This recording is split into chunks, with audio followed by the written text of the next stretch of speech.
Did it? You click that button. Hey, guess what? You've done step number one. Now you just got Congrats. to do the rest. You're gonna be great.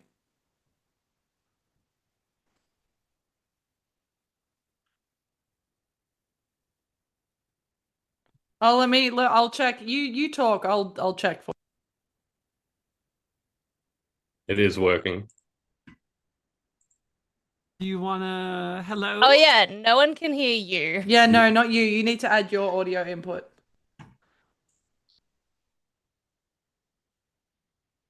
Oh no, but you need to add your microphone as its own source, I think. Correct. Which I feel like Sorry, truly guys. so many of us have done in the first session of a thing. So it is Yep. totally Oh. fine. I've done Hey it multiple guys, Salt's doing how times. that. Emily, guys, introduce how cute. yourself. Wait, hold on. Guys, how cute does Salt look? Right? Very. Everyone Incredible. compliment Salt in the chat. And yes, the There horns is. are very cool. Jess's Oh. horns are amazing. Yeah, Yeah, Justice they're horns are fucking really cool. sick. Can everyone Well, hear I'm me gonna now? Four frames. Let me check. You will need Yes. to speak. Yeah, you're on now. Yeah, I'm on now. Hey! Yeah, you're good. You're good, baby girl. We're good, baby girl. Oh no. Okay. Do you know I originally had my mic as its own separate input, and then I was like, oh wait, won't that double up with the Zoom call? Apparently not. Well, okay. Welcome in. You're not a real streamer unless you have tech issues right at the beginning. So congratulations, That's exactly guys. We it. are all real streamers now. But welcome in, and welcome to Tales of the Feywild, my very own little baby campaign. I am very scared and very excited to share this with you all. But I'm more scared and more excited to share it with my lovely players. So I'm going to ask them to introduce themselves, and we're going to start with Emily. I'm just introducing myself, right? We're doing character Yeah, just stuff yourself, later. not your character yet, just who you are, where we can find you. Great. I'm not important, but if you think I am, my name's Emily. I'm the GM, producer, and Chief Executive Thirstmaster over on Hexes and Vexes. You can find me there running my own campaign, Echoes of Divinity, where I apparently kill everyone. You Not know, apparently. it's We were all there. yeah, look, it's fine. Cool. The Echoes is for Echoes of Divinity. Thanks, chat.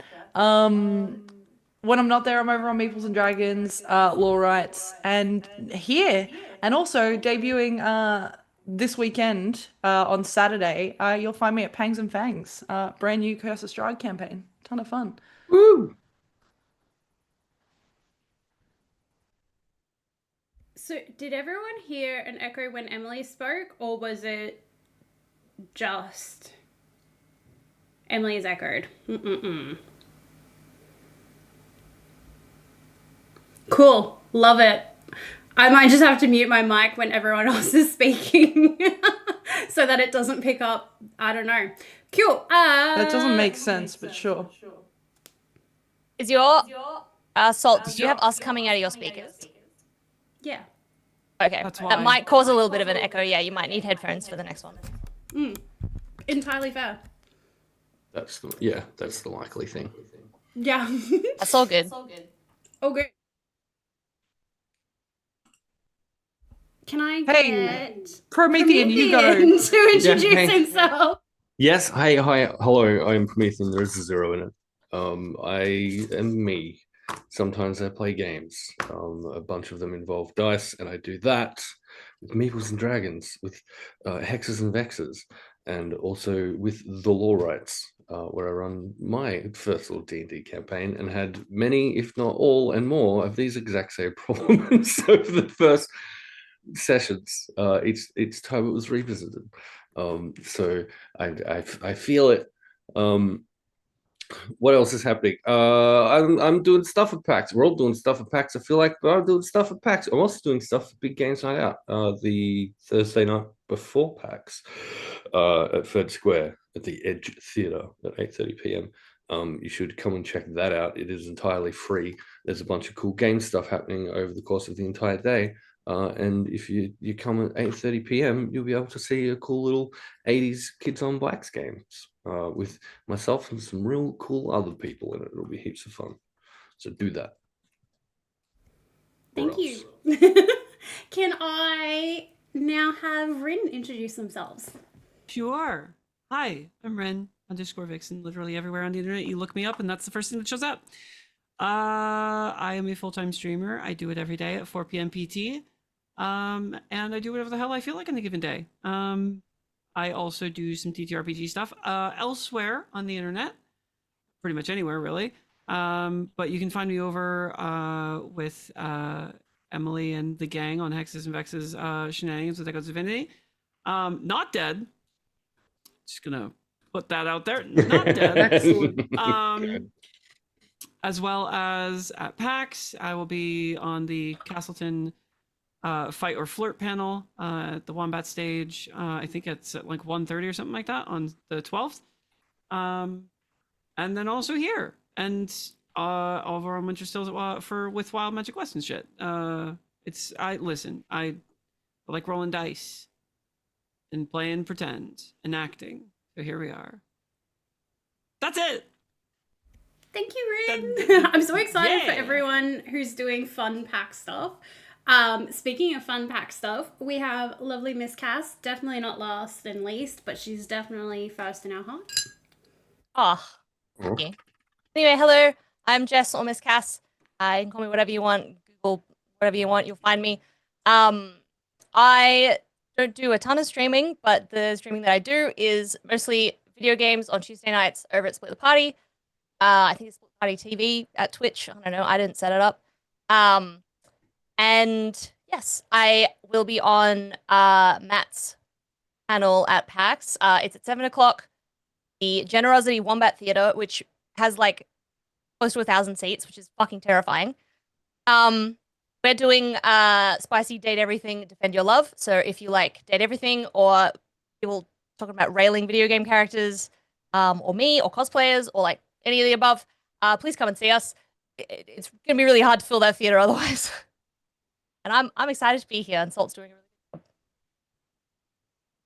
I'm so excited to get to play with Jess again, even though like I'm not an actual player this time. The last time we collaborated was for the gay Emerging Pirates. the Pirates. I am trying to organize headphones to get here because I found some ones, but they're only USB-C, and apparently I don't have a USB-C port on my computer, which is great. Love that for me so much, guys. But yes, I am trying to organize headphones so that we don't have an echo, but I am not sure if I will be able to fix that tonight. So I apologize in advance, everyone who's going to be listening to an echo tonight. Hang on 1 second. Hey guys, how cool is Salt? Vamp. Doing such a Sounds- good sounds job. very Watch this be cool. rescue headphones. Rescue I love headphones. this. It'd be adorable. Last time Salt spoke to hubby, I heard her in the background just say, "This is why we're married." Oh, they're It's they're really real heckin' cute. Yeah. It's adorable. Yeah. It was the Kesha Yeah. trolling for me in the car. The Kesha trolling. Mhm. Yeah, that was the wedding explain night. further. Just some hardcore trolling on the spouse's behalf, because Salt is a big fan, and it was just a masterclass in knowing your person and how to absolutely hit the button that makes them angry about a thing or just makes them do a double take. Yeah. It was beautifully done. Yeah. Yeah. Hey, PAX panels. I have a PAX panel too. Yeah, you do. Whoa. Brag about Yeah. it. On Sunday at 1 p.m. you can come hang out in the Owlbear Theatre. We're gonna do the Echoes of Divinity panel, which directly follows the episode last night. Last night? Friday night. Last night. 2 Friday days ago? night. Whatever. Mhm. Friday night. It's gonna be fine. Yep. It'll be exactly totally fine. You've got another panel as well that you're doing. I've don't got you? 2 other panels. On the Saturday at 10:30 a.m. you can find me in Tome Team, which is gonna be a ton of fun. We're a bunch of like archaeologists doing some shit. Heath's gonna hate my character. It's gonna be a great time. Heath's gonna hate NVCDM's character. It's gonna be a great time. Most people do. Yeah. Yeah. MVCDM has a character. It is hated by someone. Yeah. And then immediately after my panel on the Sunday, at 3:30 p.m., you can see me in Let's Roll for a Murder Most Arcane, which is gonna be a ton of fucking fun. Can't wait. She busy. Sick. Yeah. Yeah. Can't wait. Let's Roll crew. Fucking dope human beings. I'm playing Mothership. We're doing science and space on the Yeah. Friday night with Ben Kiernan, and truly like a humongous table. It's like 8 players. Yeah. I don't So know the how party that's gonna producer work. Matt is also in that, I think. Yeah, Matt Right? is 'Cause correct. He's been yapping about it, and I'm like, I Yeah. don't know what you're saying, but that's fun. Yeah, that's gonna be my first attempt at sitting through something space related in a long time. I've seen you try and sit through something space related, and it hasn't gone well. Yep. You were physically violently repulsed when the spacing happened.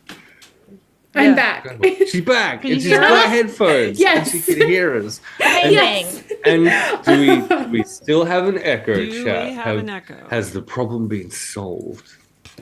And if we do, chat's the problem. No. If we do, Or you you all just need turn ears down checked. the speakers. No more echo. No Yay! echo! I've had to borrow my husband's headphones because I don't have any in-ear headphones at the moment. I've only got over-the-ear ones, and so Yeah, you can't wear that with a crown. no, These- I can't. Are the best fucking investment I've ever made when it comes I to like used any to- streaming related shit. I used to have some in-ear ones, but one of them stopped connecting to anything, so I had to switch. Yeah. Who wants to make cool tiara and horn in-ear headphones? Free idea. Take it. Make so much money. How does that work? I don't know, but you'll make so much money. You would. That's It why sounds Pro's the ideas uncomfortable. guy, and someone else is the functionally making Yeah. guy. My All brain right. is already going into engineer mode as to how Good. you would make that work with snap-on headbands that Good. like are the crown and then like the yeah, horns. so you could like change it for like different characters, like little animal ears. That'd be Do cute. it. I That's won't my even plan. ask for When a you take it, cut. I will sue you into the fucking ground. I won't even ask for. I won't even ask for a cut. Rin's already put in the fucking copyright, the I don't- trademark. He's on the You're done, way. dude. I don't need a cut. I just need you to love me forever, please, Rin. Yeah, sure, no worries, buddy. Yeah, good. Thanks. Okay. All right. Well, thank you so much for sticking with us through delightful tech issues. Like we said, you're not a real streamer until you have tech issues. We had 2 in a row, so let's hope that we have no more after that. Gonna be Look, fine. In terms of like streaming, first stream, you're doing great. Not bad, not bad, not bad. Most people can't even get their fucking audio to work for the first half hour. So like you're doing great. We're Genuinely. doing great. All right. So we're going to jump right in. For those of you who... Oh, I haven't introduced myself. Those of you who don't know me, I'm Salt Queen Plays. I am your Fey Master here on our brand new channel, Enchanted Realms. And you can also find me being absolutely adorable unless I'm sobbing my face off over at X's and Vex's. Thanks so much for that, Emily. Absolutely destroyed me. Yeah, It's Emily. great. Yeah, Emily. Yeah, She said I'd to like us- to handball the blame to Pro. Mm-mm. Oh, it's Look, so no, it's so your true. fault. Yeah, It is it- so your fault. It is so your fault, Pro. We're all coming for you. I just need you to know, Britt and I have been colluding. We're coming for you. Yeah. I'm in danger. You are in danger. Beautiful. All right, so we're going to jump right in. Welcome to Tales of the Feywild. This is a D&D 5e kind of merged with the new rules, the 2024 rules, because I only have the 24 books. So if you're like, wait, that's not in 5e, it's probably because I'm taking it from the 2024 book. Listen, you're the boss. You do what you want. I can do whatever I want. And if anybody That's gives why you I shit, wear you the just tell them crown. to suck ass. Exactly. Right? So, like, Rule There of you go. cool everything. But you don't need to Exactly. know the rules. Mm. Exactly. Yeah, correct. We are bringing you the Tales of the Feywild, which is going to be how would I explain this? Fairy tale inspired trip through the Feywild, basically. That's what we're gonna call it.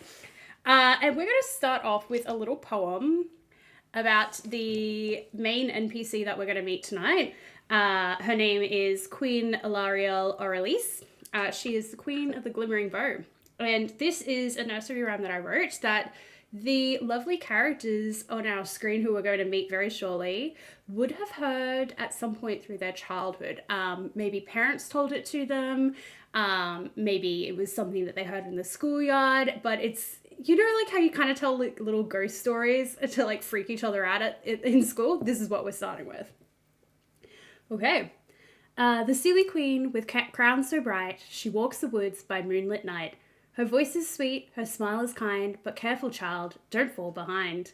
She'll grant a wish for those who plea, a secret gift, a mystery, yet every boon will bear its cost, a memory gained, a memory lost. So hush now, love, don't stray, don't sing, beware the circle, mark the ring.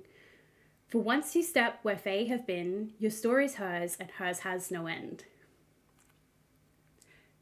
We love a poem. I've actually written so many poems for this campaign. I hope that you guys like poems. Good. That's so exciting. Beautiful. All right, my lovely players, can I get you all to roll a d4? Yikes. 1. 1? Also 1. 1. Oh, fuck off. What? 3. 4. 3. Jess, you got 4? I did? What does that mean? What does that mean? That means you're going dead. first. Explode! I thought the lowest rolls would go first. No. Highest gets punished. Explain what you would like. So, we're going to start with, can you please tell me who your character is, what you look like, and what you were most recently doing? Okay. I will be playing Grey tonight. She is obviously a dragonborn, gold dragonborn, very like a big, tall, clearly a barbarian. She carries a great axe with like kind of lava colors inset into it. And it almost gives off this like warmth when you go near it, but it couldn't possibly be fire, could it? That's crazy. She is okay, so she's probably out hunting. Probably not too far from her home, which currently is basically just in the side of a hill. So let's say she's dragging home a rabbit that she's caught, maybe a couple, maybe like a little family, big girl. And so she's dragging them home to make for dinner. When she gets to the cave that she's living in, there's like nothing there. The only thing that's kind of distinct about her and her outfit is she's got this locket that she's always kind of messing around with. But aside from that, it's just aside from that, she dresses very plainly and almost like she's trying not to be noticed, even though she's quite clearly like the biggest bitch in town, you know. We love that. We love that. Okay. Well, Grey has made her way back to her cabin, let's say. And inside there's a lingering smell of iron and ash. She's probably had the fire burning.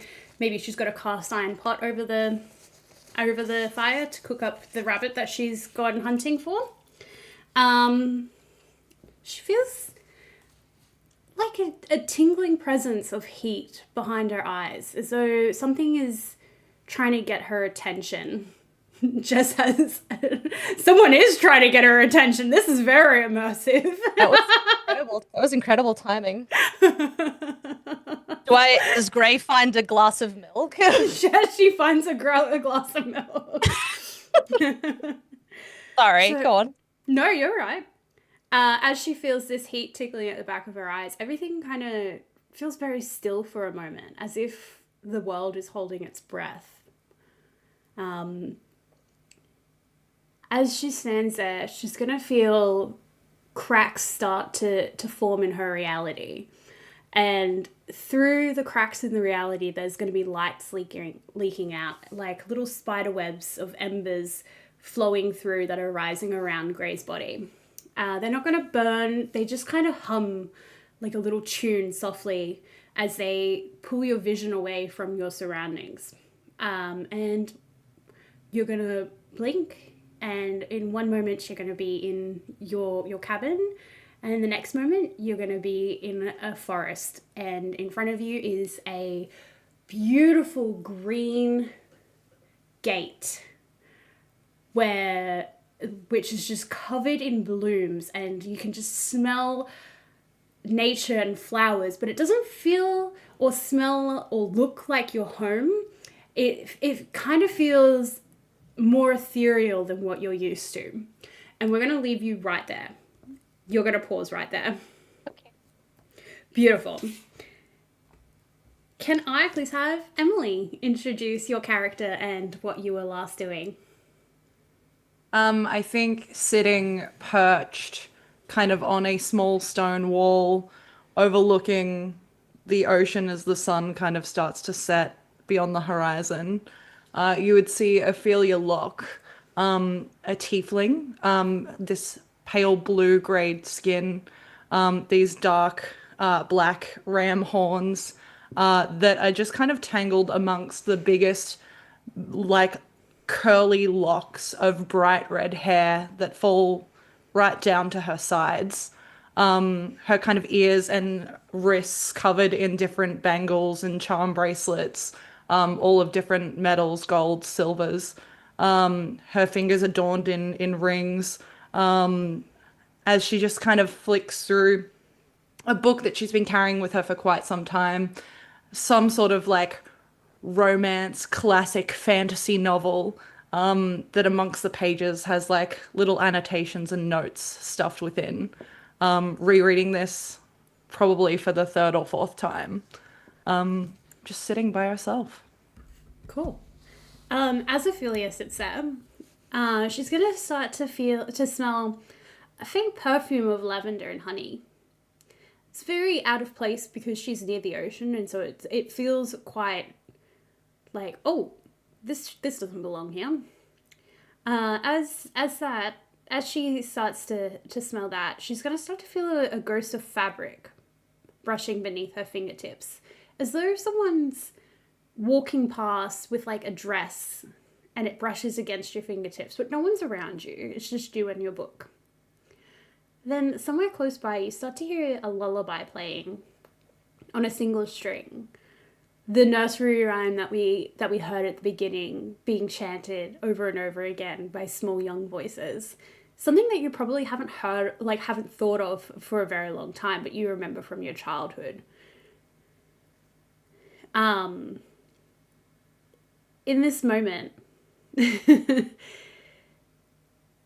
you see a memory of another young woman who you knew in your past. And in that moment, you try to chase that memory. As that happens, the book in your hand is going to start to tremble and burst into flowers. Petals and lights and silver unfurl from this book. They wrap around your wrists and start tugging you, as though it's trying to pull you into your book and pull you towards this memory that you're chasing, or towards this sound and the smells that you're feeling. As it pulls you, it's going to carry you into the Feywild. And the music that you were hearing is going to kind of swell and get very loud, and then all of a sudden stop. And you're also going to find yourself in this clearing. And you see this 7-foot-tall dragonborn standing near you in this clearing. It's a little bit of a scary interaction. The two of you have never met each other. But before you even get to talk to each other, we're going to move on. Can I have Pro and Rin? Can you guys play rock, paper, scissors, please? Yes. No, you were muted, I'm afraid. I'm going to throw rock. Okay. Ready? Yep. Go. Rock, paper, scissors, shoot. I told you it's a rock game. Okay. Told you it's a rock. You know what? Here, just do this. Just roll a d20. Whoever gets higher, we get it. Okay, Yeah, fine. yeah, okay, here we go. Same number. 4. I got a 2. Nice. All right, Pro, can you please introduce your character and where you are, what you're doing? Of course. Artemis Crown will, at this time, I think, be somewhere deep in the woods. He'll be living a fairly lean existence in like an abandoned miner's cottage in the woods just outside of some small little town somewhere. And he'll be sitting on like some kind of moss-covered log, completely unmoving, unbreathing, eyes open, until a small bird lands on his shoulder and starts pecking at one of the stitches that keeps the parts of his body that are quite clearly stitched together from a number of different creatures out of his skin, and starts tugging at it, at which point he will come back to consciousness and shoo away this little creature. And he might kind of look around and see like a little forest flower somewhere and pull out a notebook and start jotting down some lines. Cool. Beautiful. As you start to write your observations or your inspiration, your song, your story, whatever it is that you've started writing in your journal, you're gonna start to hear whispers of voices that aren't your own, but are familiar to you. You've heard these voices before. They're gonna start to curl around you, and usually when you hear these voices, it's one or two of them speaking at a time, but at this point they're all speaking at the same time, overlapping each other, and you can't really make out anything that they're saying. It's all very quick, all very on top of each other. It's very loud. It's becoming a little bit overwhelming. As that happens, you start to feel like cold. There's like a brush of coldness through your body, which might be very odd for you. You're not very used to feeling the elements being what you are. But you remember the feeling of being cold. Maybe perhaps one of the souls that's in part of you was cold as a child. And as this happens, you start to feel the weight of many bodies shifting within you. So there's something trying to get out, like all the parts of you are trying to escape. And then before you, you're going to see a glint of hollow eyes and fractured teeth catching in the moonlight.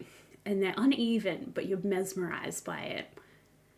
And as you blink, the voices are going to start to hum in unison. And spectral notes are going to start to spiral around the night, and like shards of broken glass. Like when you were first learning to play your violin, and that horrible screeching noise when you didn't know what you were doing. That's kind of the noise echoing around you. The voices that you're hearing are gonna swell in a chorus with threads of silver lights winding around your form, binding you in place like a glowing rope. As the final note fades, the world itself exhales, and suddenly you stand beneath the arch of this gate, this green gate covered in flowers. And in the distance you see this tiefling who you've never seen before, but then you also see your friend Grey.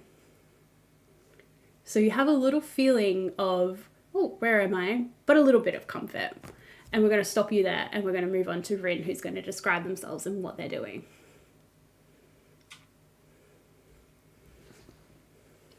A boat pulls in to a dock late at night as people start to shuffle off of the deck. Clearly a transport with some cargo, some families, and assorted people.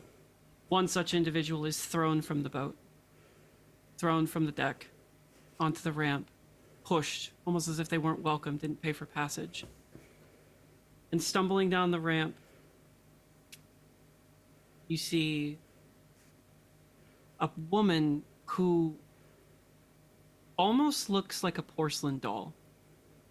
She's extremely pale, doe eyes, bright red lips, hair that's black, braided into a side, to the side just over her shoulder, wearing a garment that you would typically see for someone who was in a position of power. She clearly has station, so it's odd that she's being thrust from this boat. But even still, she stumbles and gets to her feet. Her baggy pants catching on some of the wood as she is pushed by the other people making exit from this boat. And as she rights herself and dusts off the little bits of debris from her, sort of fixes herself, the people from the boat throw her a bag. Her bag. And it just smashes into the floor in front of her. Onto the pier. She looks down to the bag, picks it up very slowly, almost as if it's foreign to her. And she begins to walk down the dock, taking in the sights of the place that she has now landed. Her eyes dancing across some of the lanterns that are illuminating her face, but catching the form of an individual sitting on a rock high up underneath the lantern. The silhouette holding a book.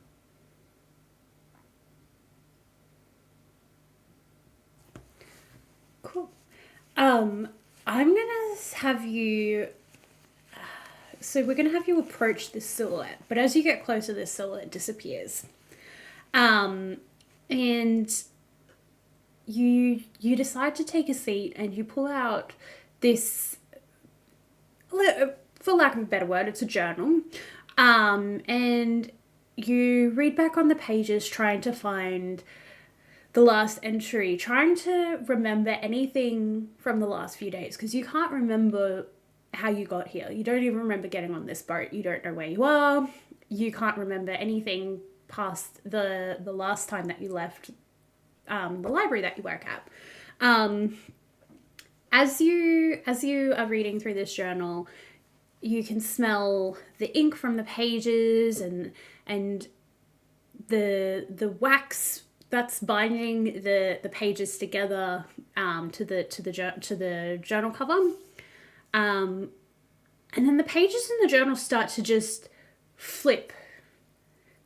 Like, just kind of flipping. But there's no wind, so you're not sure why they're flipping like this. And then a single word, kind of half forgotten, is pulsing in your head. You can't quite grab the word. It's just kind of hanging there. And you try to focus on your book, and you're holding it tight to try and get the pages to stop flipping. And as you look at the words on the page, the ink starts to run and create new words in letters that you don't recognize, that you definitely didn't write. They start to glow like an amber color, and then lift off the pages and kind of weave themselves like roots and vines around your feet. And then suddenly you're pulled through the ground, and you find yourself landing in like moss-covered rocks at this gate that your companions have all found themselves at. As you look around, you see this man who is completely stitched together of multiple different corpses. Clearly, not all of these belong to himself. Some are different colors, some are different sizes. You also see this 7-foot-tall dragonborn. I believe you were gold. Was that right, Jess? Yes. Yes. Yep. And it kind of looks a little odd. Like, you've seen a dragonborn before in your life. You can't remember exactly what they looked like, but this one definitely looks a little odd, as though its skin is shimmering a little bit, where maybe it shouldn't. In the distance, you see a tiefling who very much resembled this silhouette that you were walking towards when you came off the boat. And something within you feels like you should know this person, but for the life of you, you cannot remember who they are or why you feel like you need to know who they are. Emily's face. You fucking bitches. Nice. You asshole. I watched Emily ask Salt. She was like, "Hey, Salt, is there anything I need to know that you and Rin have been cooking up?" And Salt deadpan was like, "Nah." Fucking outstanding. I love you guys. Beautiful. All right. So now all four of you are standing in this. It's kind of like a round clearing. There's a forest around you, but it's kind of perfectly circular to this clearing where you're standing, and the only break in the trees is this petal gate in front of you. The world feels kind of still. Like there's not a breeze. It doesn't feel like you can't really sense any nature around you other than the trees. Like you can't sense any animals or anything. But you do very distantly hear voices that kind of sound like chimes of bells in the distance. I'm so sorry, Emily. I just saw your DM. Beautiful. You have a feeling that you're not where you're from anymore. No matter where you were from in the material plane, you're definitely not there anymore.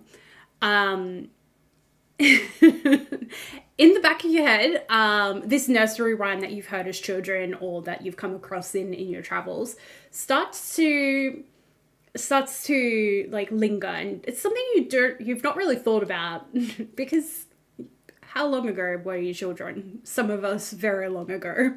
I'm looking at you, Jess. Don't look at me. I don't know. I'm a perfectly normal dragonborn. What are you looking at me for?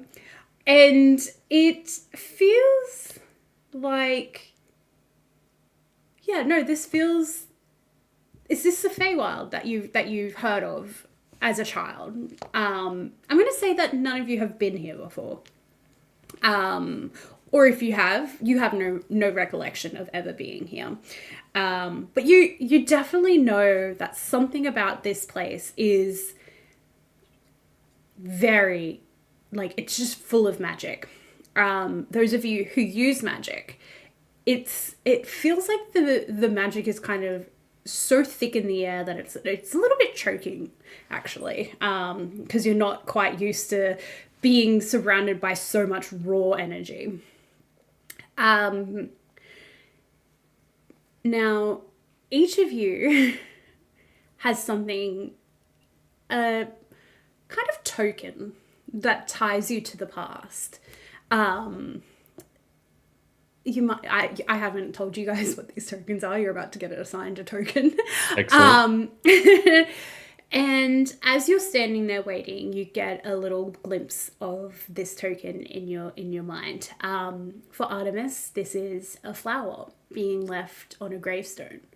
The gravestone is very unkempt. The words of the name on the gravestone is not able to be read anymore. It is completely scratched out. Someone has purposefully scratched the name out, which is odd because this flower that's sitting on this grave is new. So someone cares enough to leave a flower on the gravestone, but it is also, this gravestone has clearly been destroyed by someone. Like actually defaced rather than just defaced, weathered. yeah. Yeah. Mm-hmm. Okay, cool. Gray, you see a reflection as though you're looking into a mirror, but the reflection that looks back at you doesn't quite look like yourself. There's definitely features of yourself within this mirror, but something about it just feels ancient, as though it shouldn't be alive. The skin has started to look almost papery thin, and the eyes kind of look haunted. And as you lean closer to look at this picture, like at this reflection closer, the reflection also leans closer. So it's clearly you, but it's not you. Philonor, you feel an echo of an oath that you made. Or, well, not so much an oath, more of a wish. You hear a name in your mind, one that feels like it has significant meaning to you, but for whatever reason you can't place why it's meaningful.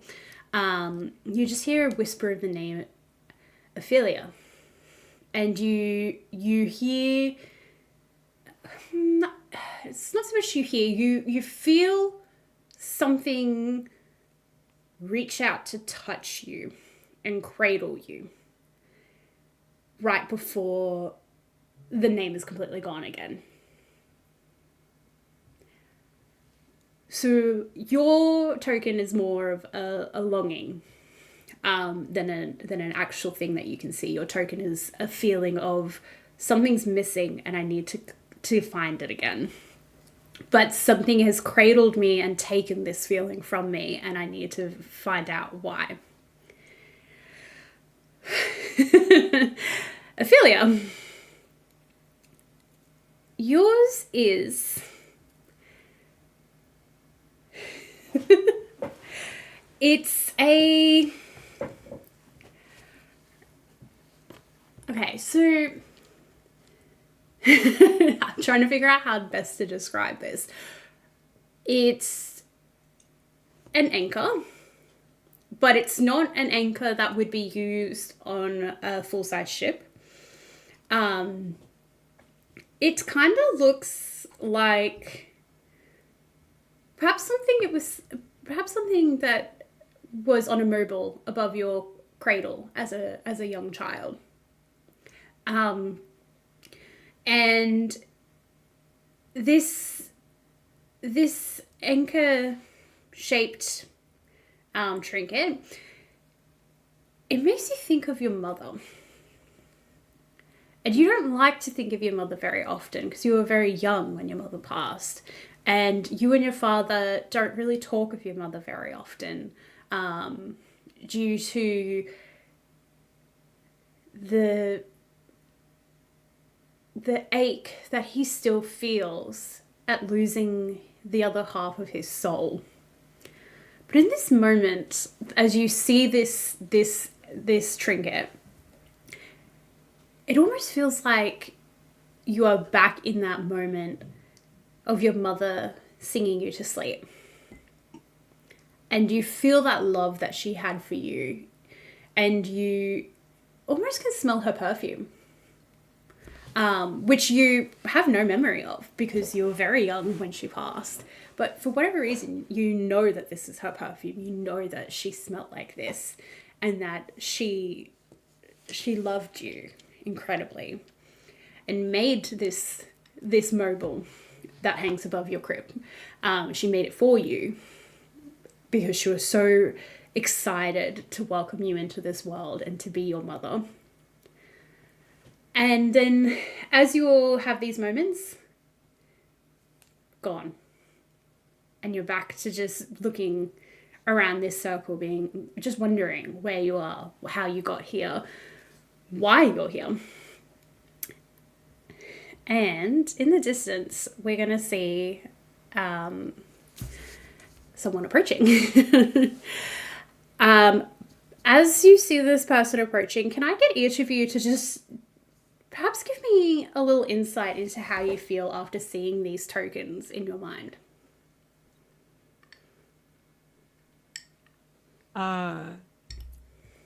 Philionor almost completely unmoved, almost stony in response. Snaps the book closed and clutches it tightly to her chest as she looks at the three people around her. Not saying a word, but clearly behind the eyes, there is a measure of a look that you would see from an animal that has been trapped in a corner. She doesn't know what to do.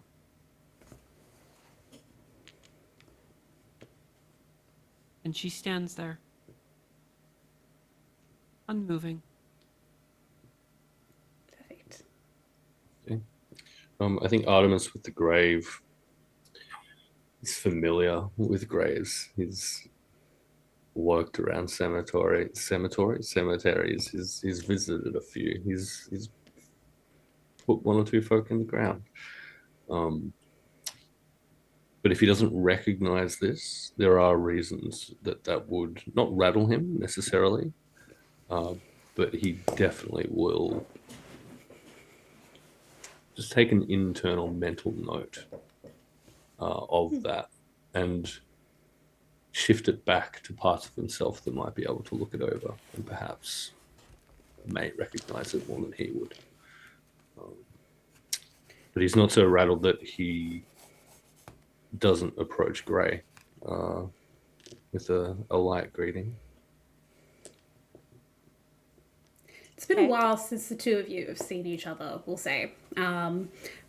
Perhaps you've been, Artemis has been on an adventure, and the last time you actually spoke was via letter. So you haven't actually seen each other for a while. Gray, I will toss to you, my dear. Yeah. Gray, look, she's seen a lot in the time that she's been around. Like more than anyone can possibly be aware of. Over the rise and fall of civilizations type timeline. So seeing things in her mind is not anything that is to her.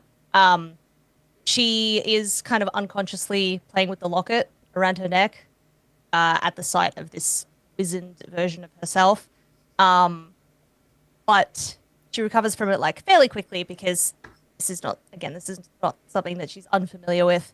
And she sees Artemis, but Artemis seems calm and stoic in the way that he normally is. And she also sees Eleanor and feels the fear that comes from her. And if she wasn't interrupted by Artemis coming over to speak to her, she would have gone to check on this clearly younger person has been teleported into something unfamiliar and something awful, in a protector kind of way, just to like make sure that they were okay. Cool. Ophelia, how are you feeling? Aside from angry at the DM, no, I think seeing that, and not just seeing it, but like having a full sensory experience with it, it would be like frozen limbs, like completely still. I thought you were going almost somewhere else when you said frozen. I was like, oh, are you going to sing Let Let It It Go Go. for us? No, I'm definitely not going to do that. I'm not the bard here.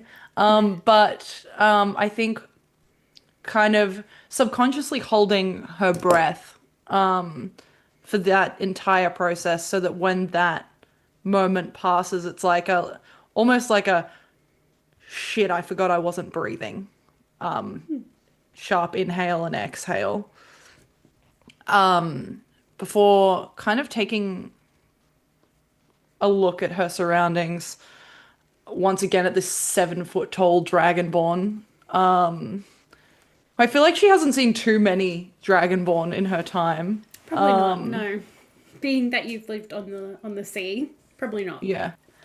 Seeing Artemis, and then spotting her friend Fee. And I think it would be secondary freeze. Yeah. Just completely like someone who has seen a ghost. Unmoving. Silent. Not going to approach. Not yet. Okay. Entirely fair. I'm in All a right. freaky Fey realm full of people I don't know. The scent of my mum's perfume and my dead best friend. Are you kidding? Who has completely stone-faced you. And I think that's why. Yeah. Noticing the expression and the scared animal kind of vibe that's coming off Fee, it would kind of be like, what fucking nightmare realm am I in right now? Cool. All right. This character, this person that you all see approaching comes through the gate. They've got like this beautiful dark skin that almost looks like the bark of a tree.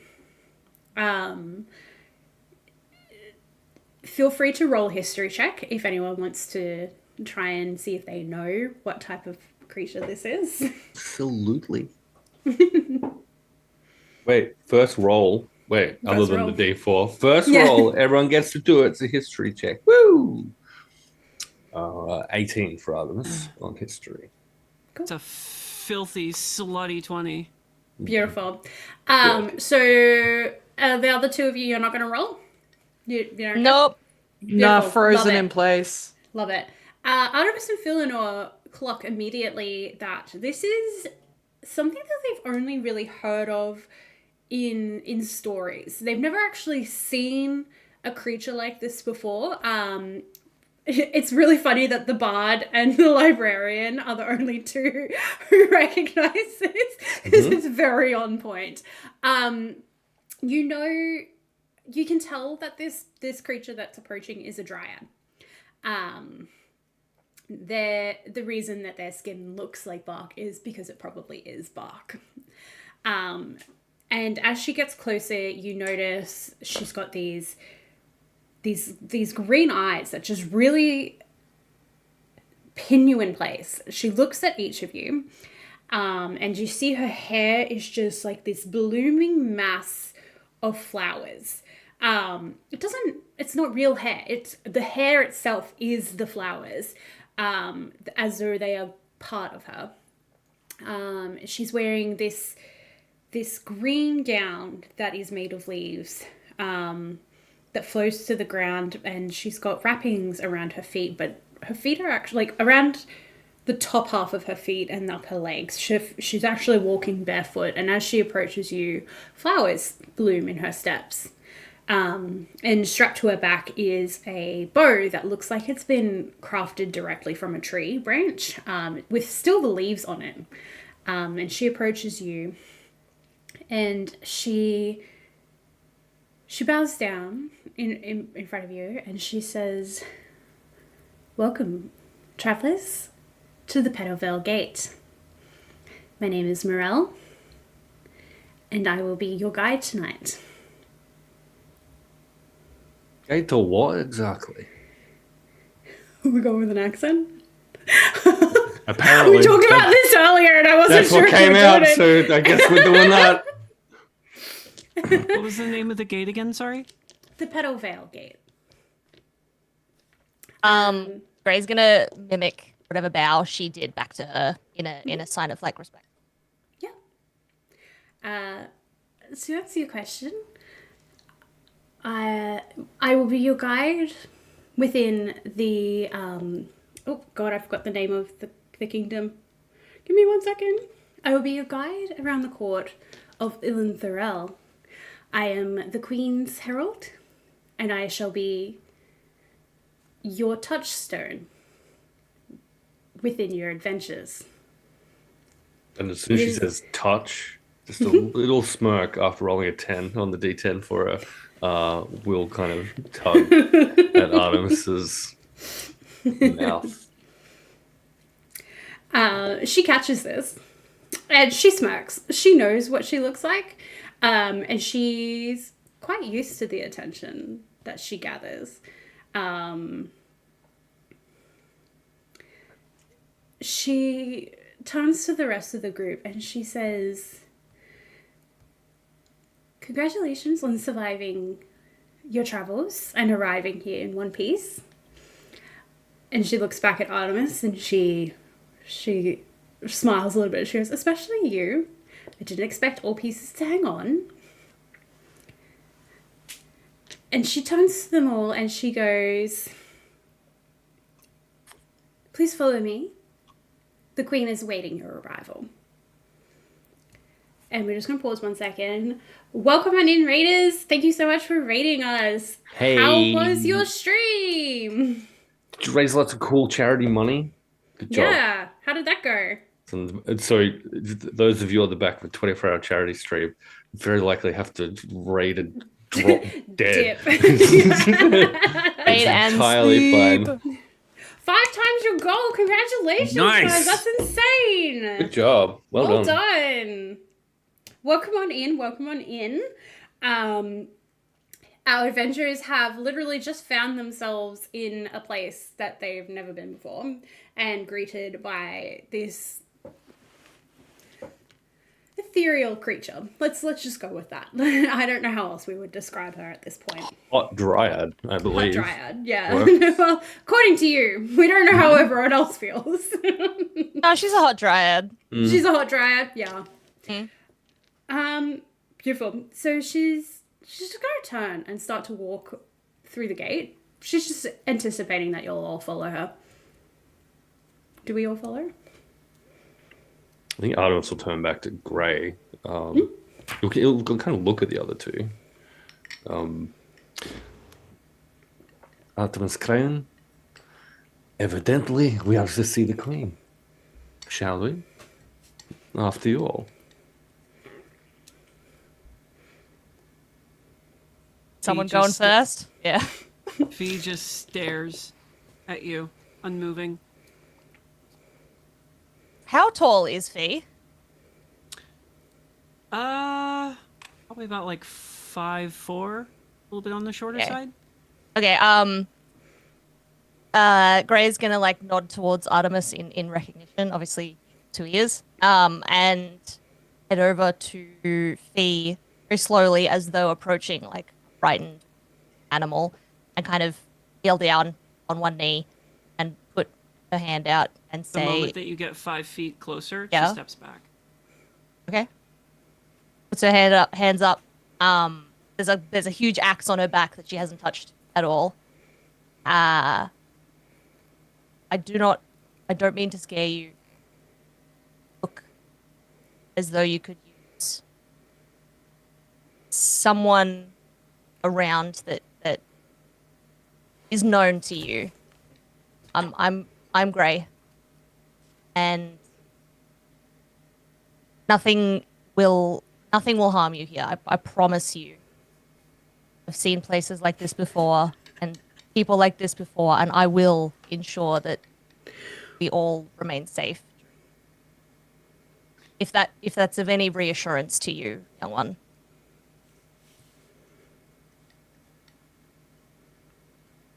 Speaking Oh, of believe- people who are known to Fee, and I will approach at this point, and just like look at you for a moment, glance at Grey, look back at Fee. Are you really here? Yes? And you? I look at Grey this time. I believe so. I'm uncertain as to how we got here or who invited us, but we should follow the lady, and then the sooner we can return home, the sooner we never have to see each other again. And I think by this stage, I think Artemis will have kind of sourced and plucked like a flower from around them somewhere. I'd assume there'd be some kind of little growth Yeah, of the dryad makes them while she walks. Yeah, excellent. You'd probably pick one of those up and we'll approach the little group then. And we'll probably then hold that out to Fee. Everything's going to be fine. And I assure you, if there's one person who I personally would trust with my life, it's Grey here. She'll look after you. And he'll hold this flower out. Stare at the flower. Kind of relax a little bit. Hook the book onto her hip, where it just kind of slowly dangles from in a very, very elegant dress. From like your guys' perspective, she looks like she just fell out of a palace. Mm-hmm. Take the flower delicately and offer her hand. Can I make an insight check on Fee? Just to, like, clock whether she truly does not recognize me at all. She just joshing. This is just a little trick. Well, hey, listen, shut the fuck up.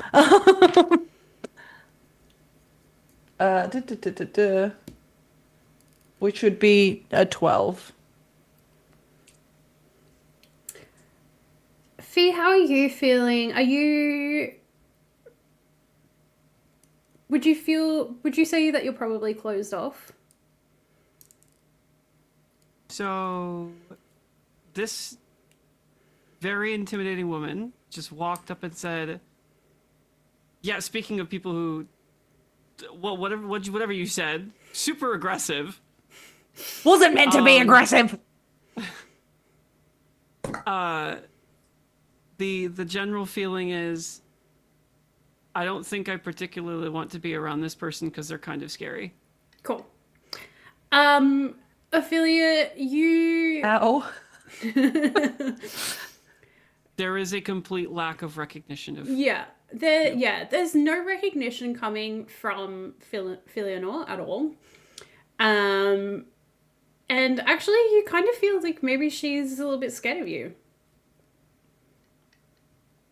As though you're a complete stranger. She's never met you. No idea. Emily, you're so upset and I'm so sorry.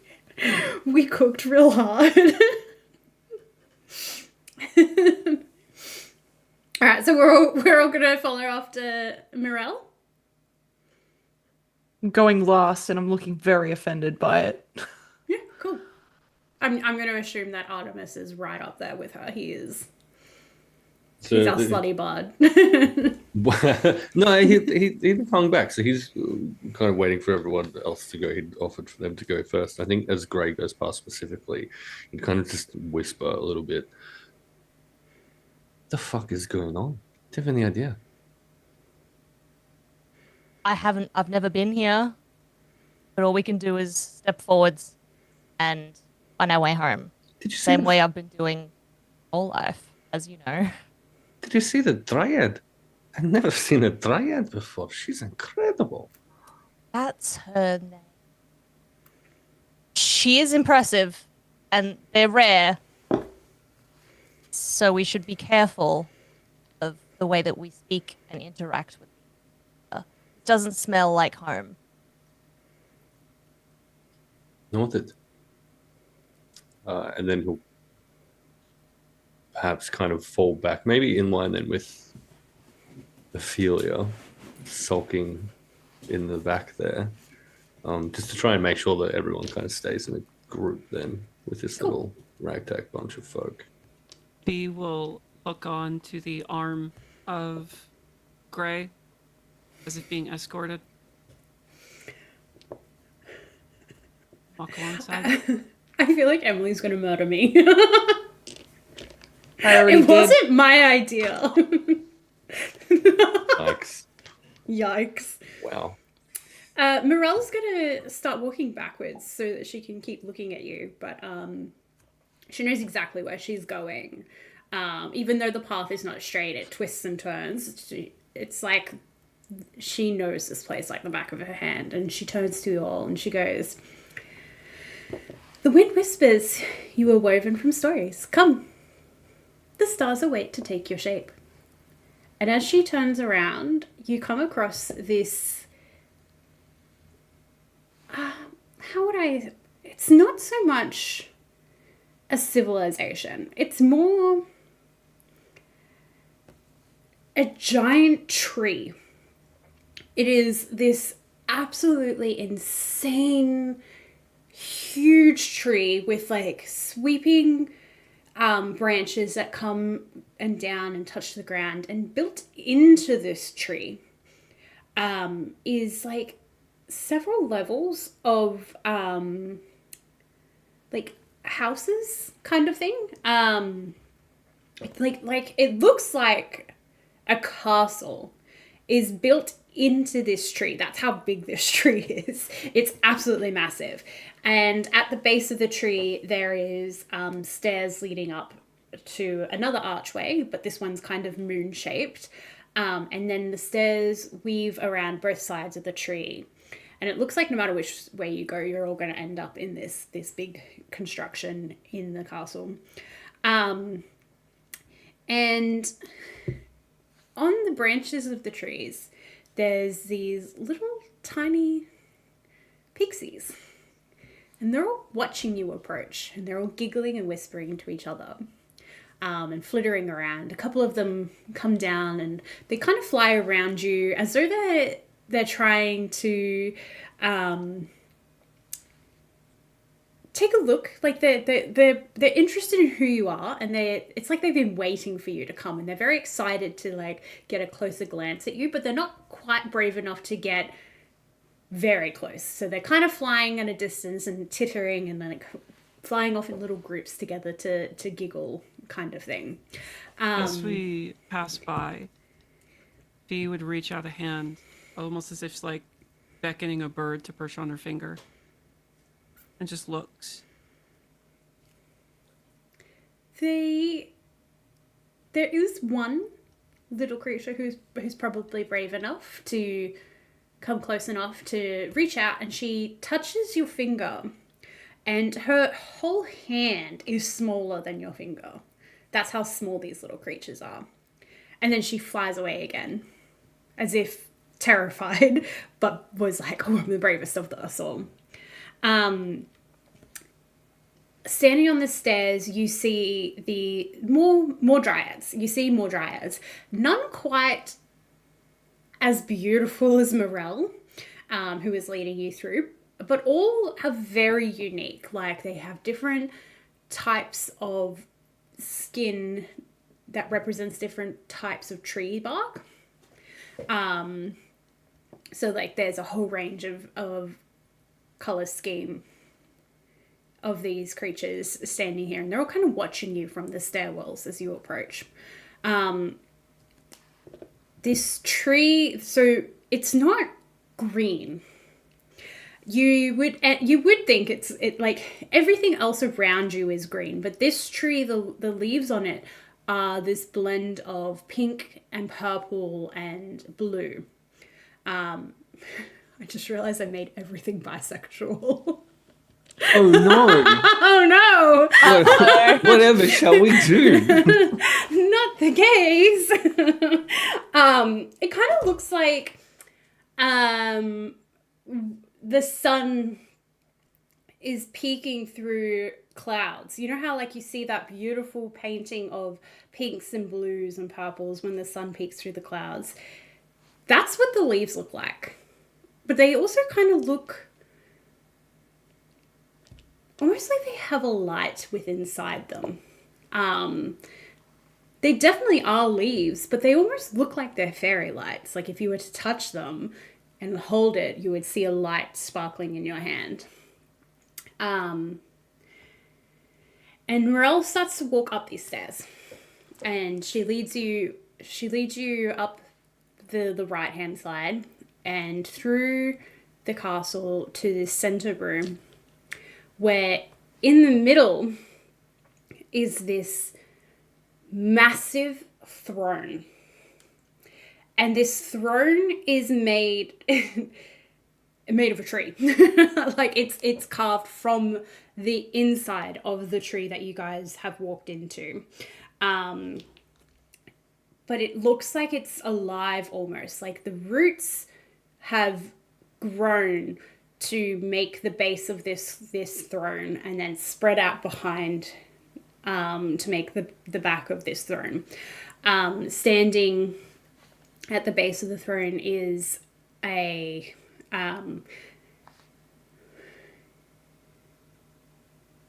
okay, he is really big. Like probably not grey big height wise, but he is wide. This man is here and he means business and he could take you down. None of you can quite pick what he is. You just know that he is definitely there to protect this figure that's sitting on the throne.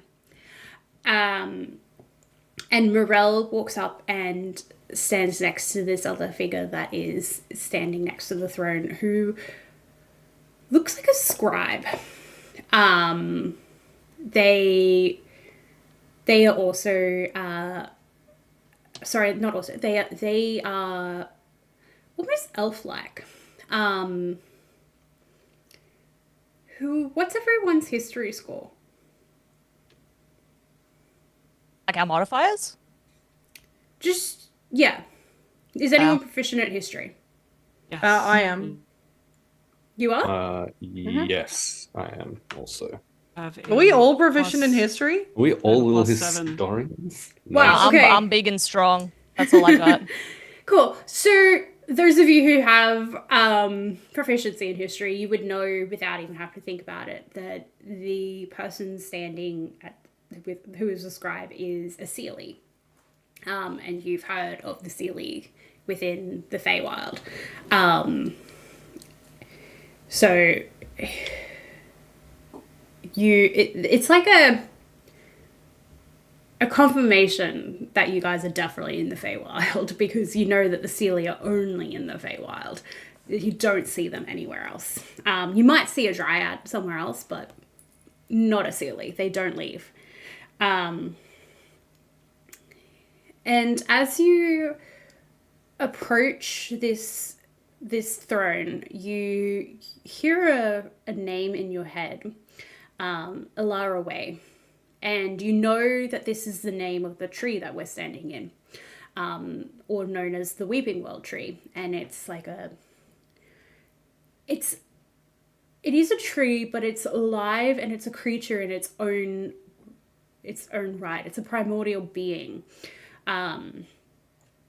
And it's almost as though this tree stands in between time and space. It has its own time, and its own sphere of existence. It's not in it's still in the Feywild, but it's almost like it's in its own pocket dimension once you entered this tree and this castle. And if you look around, you can see the towers of the castle are almost like they're made of crystal. And like silver leaf vines spiral around these crystal towers. And there's tiny bridges that are spun from spider silk that connect the towers to other structures within the tree. And there is behind this massive throne is a waterfall within the tree. I just need you to understand how huge this tree is. But it's like the water is flowing upwards instead of down. What is everyone's first impressions of this place? Is there someone on the throne? Mm-hmm. Okay. I mean, it's very impressive.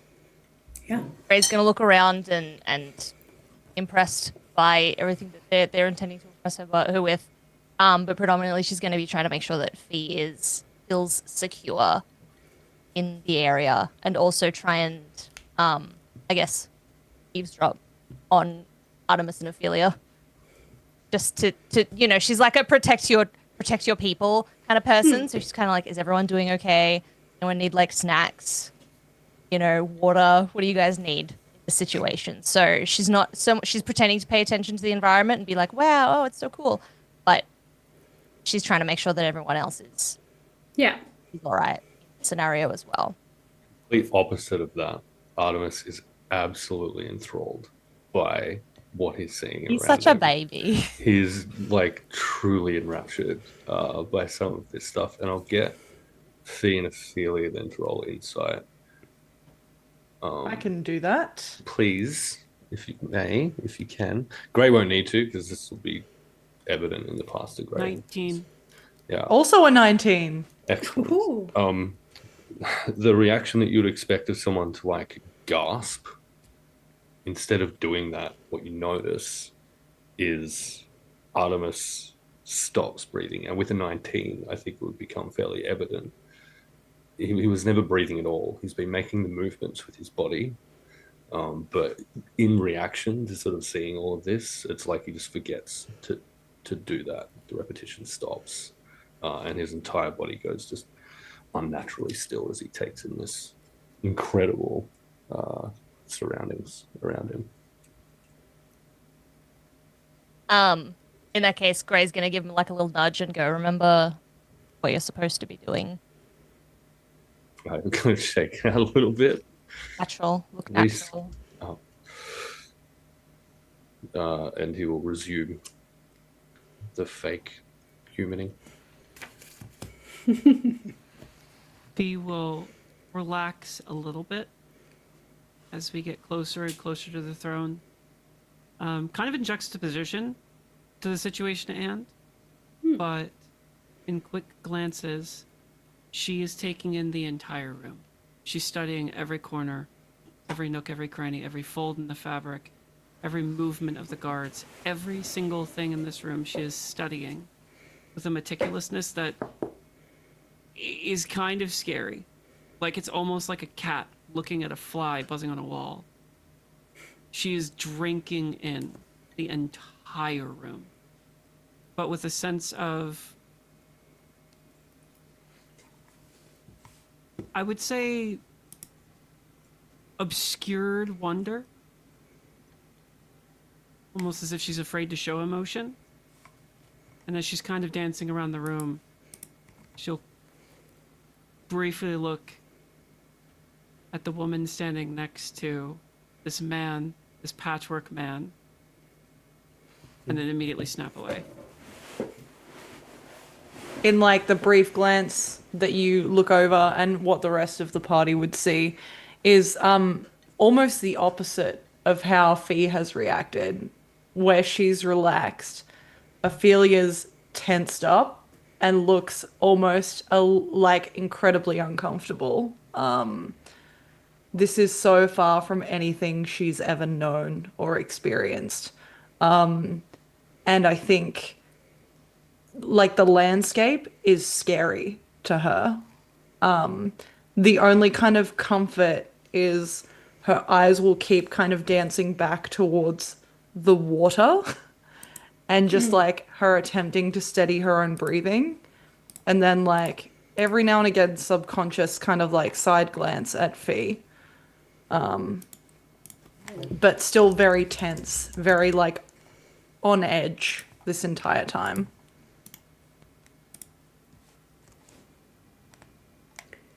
Cool.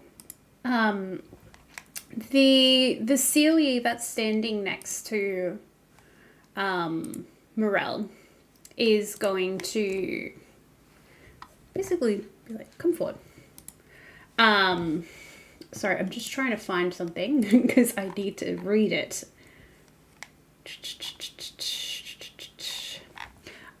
He's gonna gesture for you to come forward. And he's going to be like, come greet your queen. Don't be rude. Who's going to be our brave one and go first? Our queen. Oh, queen. Did you say that out loud? Absolutely. Yeah. Oh, okay, great. Yeah, who I follow no leader. Not in this world, it's not in my own. I am my own community. Whose queen is this? She's the queen of all you see, all you breathe, all you touch. She's the queen of your thoughts, the queen of your desires, the queen of your dreams. You may not think you owe any fealty to her, but I can guarantee you have been playing her games. I feel as though I've been around for perhaps longer than her, and I am not within anyone's thrall. I will give respect, but I will not pay anything else to her as though she is some commander over us and our lives. You hear a laugh from the throne where this creature, this figure that you haven't, you can't really make anything out about her yet. She's just kind of this shimmering light at this point. And she laughs and she goes, mortals, they always think that they know so much. I don't exist within time. I've existed far longer than time itself. And I can promise you, you are much younger than you think you are. I would love to get an insight check on how Gray's feeling about that. Sadly, I have rolled a 2, making that a 4. So I guess I don't know shit. Being really chill and normal Yeah. after being told she's not the oldest one in the room currently. Sit down, child. Yeah, I'm sure Gray's fine with that. Cool. Yeah, I'm sure Gray is.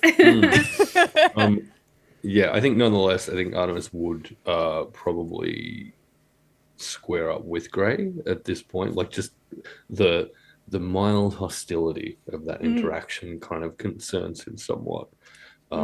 And he might perhaps just like place a hand on her shoulder briefly.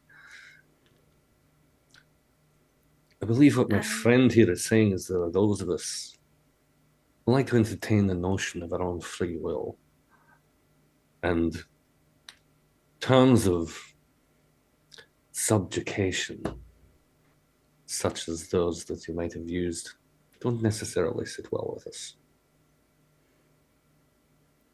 She's gonna almost lean forward. Like it's still an ethereal light. There's still not a full shape. It's still light. But it kind of looks like it's leaning forward. And she goes, oh, you misunderstand. You have all the free will that you could possibly want. But you are in my playground. And as she speaks, her shape is going to start to take form a little bit. And there's this woman. It's this woman sitting on the throne. She's got pale skin and really pointy ears, and she's clearly Seelie. And from her face grows out this crown, like it's part of her, and it's made of scales and wings, like butterfly wings are coming out of her. And as she looks at you and you look back, it's almost like she's not fully there. It's like she's flickering in and out of existence. And her hair is this pale lavender color, and it just flows down to the ground, even though she's sitting. And as you get closer, her eyes look like they contain a storm, like a galaxy is swirling within her eyes as she looks at you. And on her back are these massive wings that are pink, and they almost look like lace. The membrane is so thin on these, but just looking at them, you know that they hold an insane amount of power despite their delicate look. And she's gonna lean forward, and she's gonna gesture for you to approach a little bit closer. She's gonna be like, "Come, little dream walkers. Let me look at you." Who's gonna be brave enough to go first? Eleanor will slink from your arm, Gray, with a grace that matches a curtain blowing in the wind on a summer's day through the window. Step forward, almost gliding across the floor. You summon us to a place that we don't know. And you demand that we call you our queen.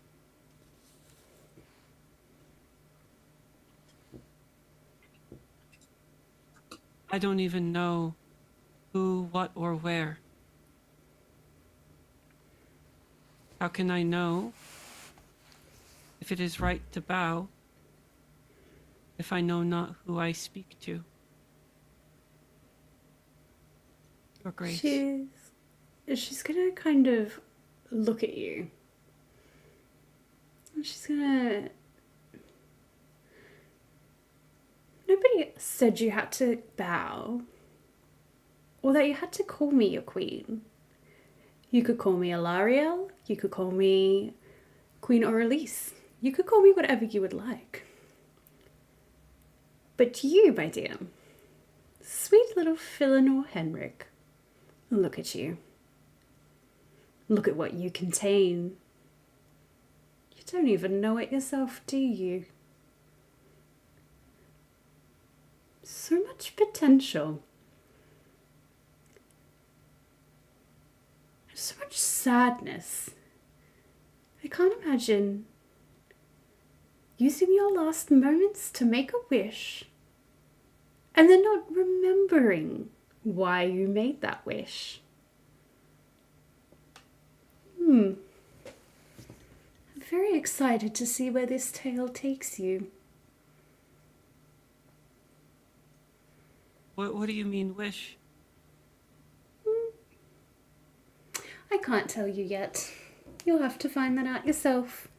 I believe the one who shares your form wouldn't like me sharing the secrets too quickly.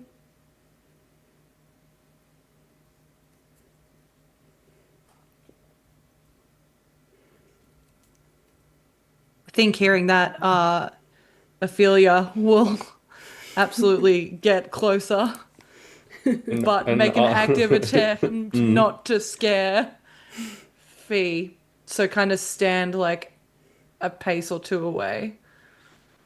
And Artemis will, with Ophelia, then probably at the same time, on the back of specifically the one who shares your form comment, will draw him closer to the queen. At that, I can see everyone's head, so I'm going to stand up. Okay. good. Little storm cloud. Oh, it's been so long since I've seen you, Ophelia. Locke, you go by now, isn't it? I remember how I first met you. You wouldn't remember, but I do remember your mother as well. You share a striking resemblance. Though you do carry the sea in your veins like your father. How interesting. A beautiful blend of both of them. And yet, you make the same mistakes that your mother makes. Bargaining with things that you do not understand.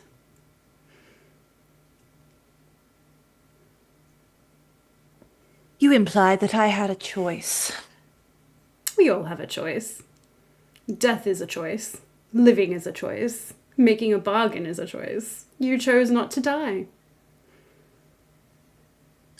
Fair. Do you know how hard it is to stay in character when I'm talking to you, Emily? Good.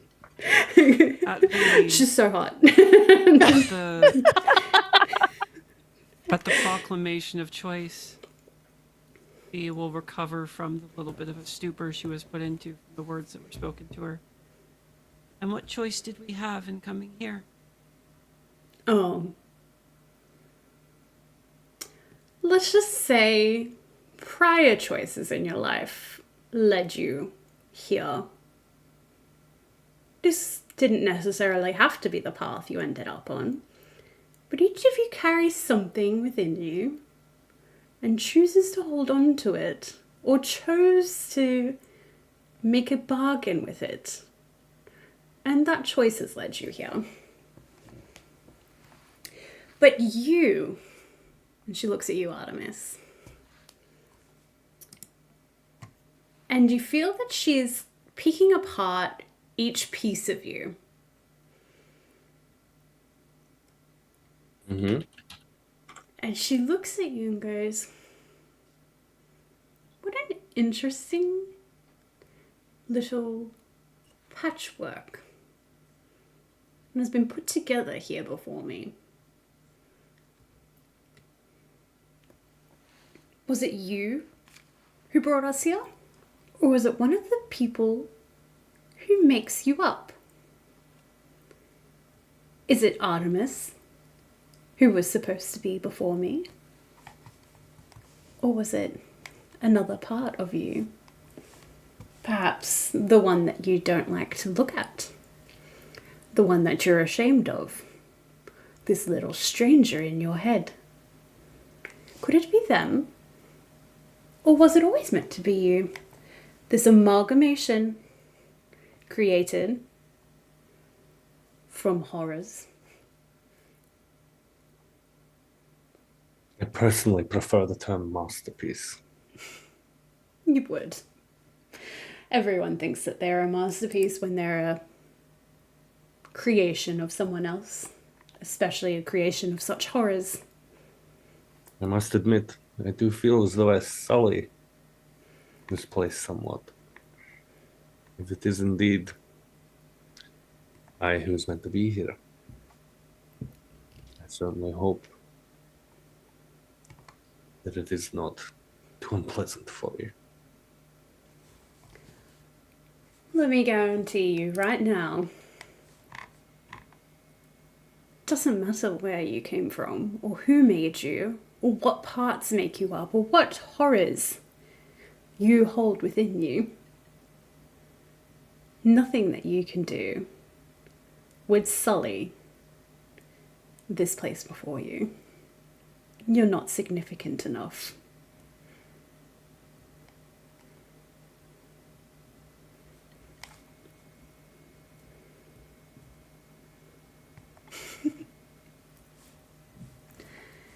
Grey, let me look at you. Oh, my dear. Yes. You have done beautifully in hiding. I can see your true form, much like I can see yours, Filianor. But I am quite impressed with this mask that you present to us. Do your friends know just the truth of what you contain? I am everything that I show on my surface. And everything inside of me. There is no mask. Everything that I am is on display for others, always. You don't need to tell me. So. Sure, she's gonna keep talking over you. You don't need to. You don't need to try to bait me into fighting with you, just to prove some point about what you think you know about us. There's no way that you're going to succeed in turning us against each other. You misunderstand me, my dear. I don't want to fight you. We're here to celebrate you. She's gonna whistle sharply. And as she does so, a dragon is gonna appear from behind her throne and kind of wrap itself around her, nuzzling into her neck a little bit. And this dragon is green and it has flowers blooming across its scales and antler-like horns from its head. It kind of purrs as she scratches its chin. And it kind of looks at you, Gray. And she looks at you as well, and she's like, not quite the one you're looking for. It's not your kin. Close, though. And you feel that she's not speaking to any of you guys. She's definitely talking to this dragon. And then she's going to sit back, and she's like, I have called you all here for a reason. But first, in celebration of your arrival, a ball has been called, and dances shall weave your fate. Feast first, my beloved petals. The test will come after the waltz.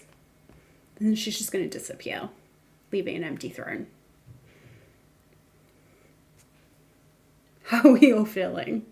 Oh, she sucks. I suspect that Gray and or Jess not a fan.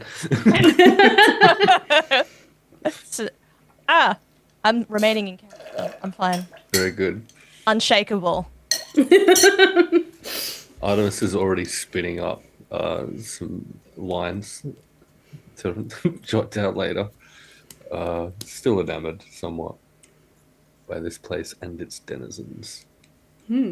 Despite the borderline unkind words. Fee will drop to the ground, to both knees, with her hands to the side of her head, as if she's trying to search for a memory. And we'll just be staring at the ground, shaking. Rin, can I hear you roll me a wisdom check? Sure.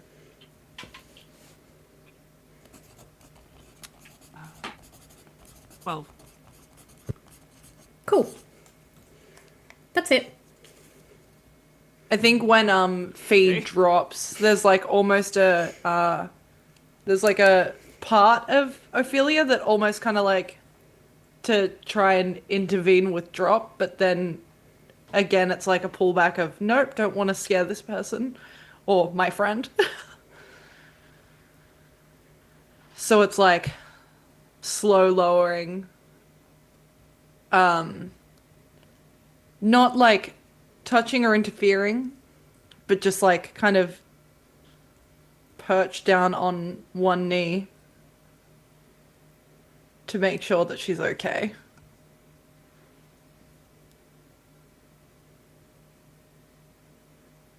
How's everyone feel about their place here? And why they've been called here? Look to Ophelia. Not recoil, but there is a labored breathing and no response, no words. Just a pleading. I think quietly, intending only for you to hear, she would say, I'm not going to hurt you. You don't need to be afraid of me.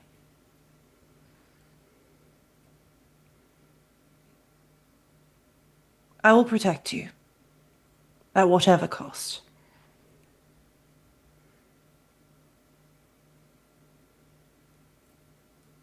DM. Is there something I can roll here to try and glean a little bit more understanding as to the specific nature of Fee's affliction here? Because she's quite clearly, based on some of the things the Queen said, I think it would be safe to kind of jump to a relative conclusion.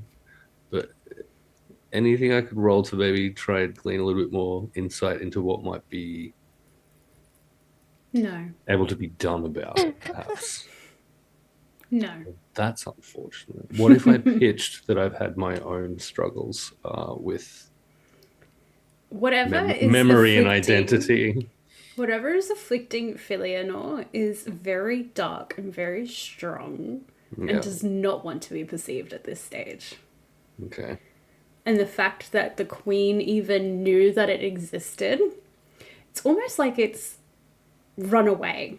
It's still there, but even Fee wouldn't be able to feel its presence at this point. It is very shaken by the fact that something knew it was there. It shouldn't be known that it's there. In which case, I think Artemis will also sort of gently, cautiously kneel before Fee. It's my experience that fear makes it very much harder to walk a path through these kinds of burdens. Whatever is happening here,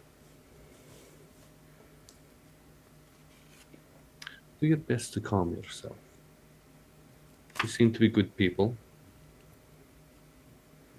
You seem to have your best interest at heart. I'm sure between us we can navigate whatever is to come. Take my actions for fear.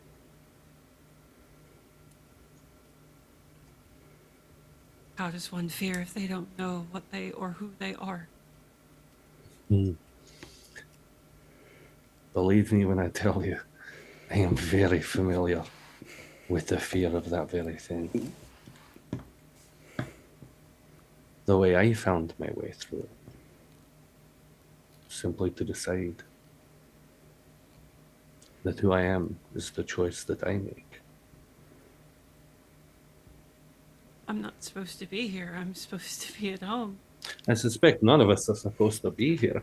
Look at this place, it's very fancy. I don't even know how I got on the boat. I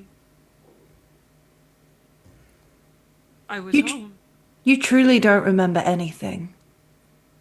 You don't remember me. Know your name. Ophelia. Something whispered it to me.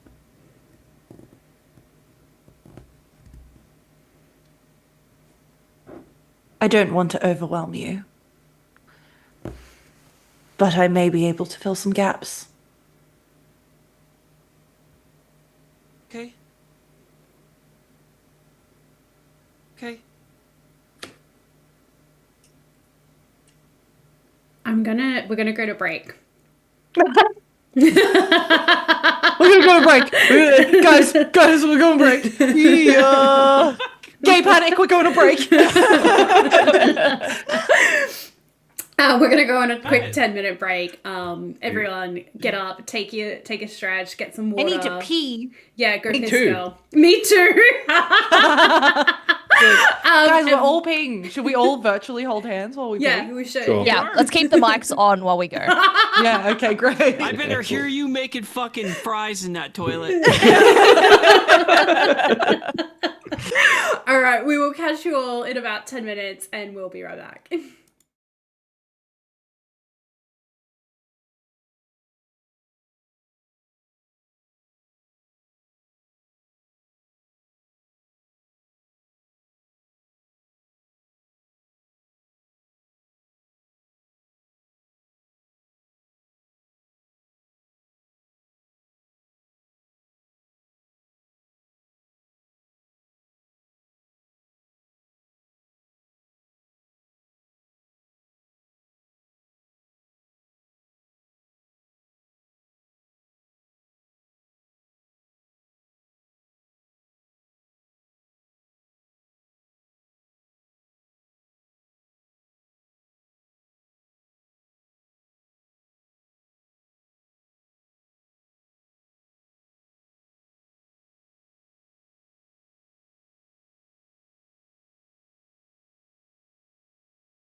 Fabulous timing.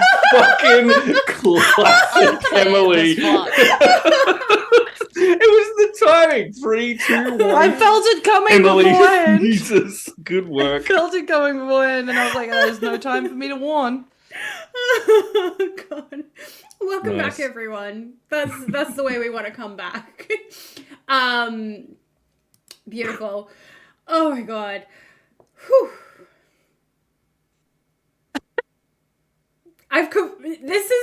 This threw me off. I completely lost my train of thought because I truly was laughing too hard at you, Emily. All right. Quick little recap. We have a lovely group of 4 adventurers who all seem to be really digging Filianor. They all just want to cradle her in their arms and protect this poor little creature. She looks like she's on death's door. It's just so sad. Everyone's I wanna hold her maternal like a instinct. big baby. Yeah, everyone's maternal instinct is kicked in. It's like, what? Are you okay? I'm telling you, This with a time 9 out I'm of the 10, it's baby. not maternal. Give me your trauma. I'll carry your trauma. No, I don't even wonderful. know what trauma I got, man. Yeah. No, it's great. Wonderful. Recap. We have bamfed our lovely 4 adventurers into the Feywild. They have walked into the throne room and met the Queen of the Sealy Court, who is an absolute bitch, apparently. Has read you all Oh, you for said it fucking right. filth. You're into it. We're into it. And she has just announced that there's going to be a ball held in your honor. And we're going to come back and all of us are going to be in the ballroom. Where she's just going to have magically transported you there. This world plays by her rules. And when she has magically transported you all there, you will find that you are all wearing something different than what you were wearing before. Filianor, I'm going to start with you. You're still wearing pants. I think she probably was like, you wear pants. Let's put you in pants. But instead of the dark colors that you were probably wearing before, you're now kind of wearing, so you've got these tan pants and tan boots, and at the top of the boots is like a blue starry sky. You've got these like little kind of like windows of fabric over your hips, and your journal is still there. Didn't bamf that away. And that is also the same type of blue starry sky. And your shirt is a light white color with really long sleeves that is like a blue to purple fade with starry sky on that as well. And you've got like a big sun right here on your chest because it's quite a high collar for you. Great. She's popped you in something similar to Filianor. You are also wearing something that's quite starry sky, but it's very dark. Like a very midnight blue, and you've got kind of like a shawl that's covering your horns. And it goes down and almost as like over your arms is where it ends, and you're wearing this dress. And it might be odd for you to wear a dress because you're so tall. They don't usually make dresses for someone of your stature, but this fits perfectly. And it goes down to the floor, and it touches the floor and has a little bit of a train at the back of it. And it's got silver stars cascading down it, and you've got some beautiful chains hanging around your waist. Your weapons are gone, but you don't feel as though you are naked without them, because you feel there's like a sense of safety that the weapon would materialize should you need it. But it's just this ballroom has decided you don't need it, basically, at this point. Is her locket still there? Yes. Okay. It is still there, and it is the bodice of the dress is kind of like a sweetheart bodice kind of thing with bunches of silver chains going up, and your locket is tucked in with those chains as well. Okay. Everything you need is there. Excellent. Ophelia, what you're wearing, I have Pinterest of all of these, so I can send these to you as inspirations of what you're all Excellent. wearing. I want to see them. Ophelia, you're wearing a short dress, and it's kind of ruffled, and it's green, and it fades into white, and it's got white petals around it. It's got a deep V-neck cut, and sleeves that start mid-arm and go down, and they flow, and they fade white to green as well. It is short, but it feels like you could leap and dance and do whatever, and it wouldn't flash. It's like gonna be held in perfectly in place. And our lovely friend Promethean. Promethean, the actual streamer, is Promethean's here. at this Yeah, party. yo, hey, hi, there's a zero in it. What's everyone doing in this fake court? Artemis. I did mention to you earlier that I only have female inspiration outfits, but I have found one that will work for you. I'll take it. It is a woman. You're wearing brown tan leather pants with brown leather boots that come up to your knee. The belt, you have like a couple of crisscrossing belts with pockets on your sides where your journals are kept, and a bunch of your pens. You're wearing a green blouse kind of thing that stops about here on your arms, and then you've got like brown leather wraps up your arms and a massive brown leather belt cinching your waist. You are snatched. And then you've also got a green cloak over your shoulders with the hood tossed back. And your violin is actually still strapped to your back. Brilliant. Yeah, so if you did decide that you wanted to play for all of us, you could. I'm just popping these into chat for you guys now so that you guys can see them. Hey, I still have a Promethean song redemption. I do not have a violin, I'm afraid. I sadly don't have a violin in my possession currently. But Artemis will absolutely, if we've been bamfed into this ballroom situation Yeah. and there's music, he would absolutely try and first seek out the source of the music. Beautiful. So the source is actually a bunch of harps that are just floating and magically playing.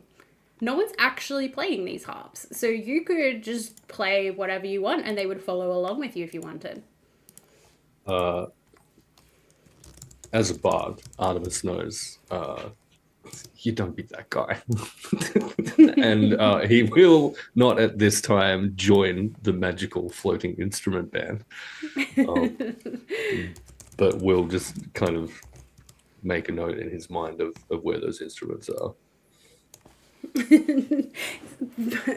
So apparently you're going to bring a violin to PAX. Is that what we're all doing? Ooh! No, you're gonna get someone else's violin at PAX. Listen. Yeah. Sure. Buckle in for some dissonant fucking whisper shit then, because that's what you're going to get on a violin. Beautiful. All right. So you're in this ballroom. There's floating lanterns with candlelight around the room, which is providing the lighting in this place. It's not harsh lighting. It's very soft, gentle lighting. The ceiling itself looks like the midnight sky dotted with stars. Ophelia, being a sailor, you would be very familiar with the stars. But not a single star in this sky looks like a constellation that you can recognize. If you had to navigate with these stars, you would be lost. They are not your stars. Yeah. Cool. If you look around the room, you can see tables filled with food. Every single item of food on these tables looks absolutely delicious, but looks nothing like what you've seen in your home. in any of your homes. Gray, you've probably traveled the most out of everyone, and you've not seen a single item on offer that matches something that you know in your vast travels. But it does smell delicious and it looks incredible. There are a bunch of waiters walking around, dryads in beautiful dresses, and they're offering champagne flutes, but it's not champagne. The fluid inside is like a sparkling pink, and each of you are offered a glass, but each of you sniff it and smell something different.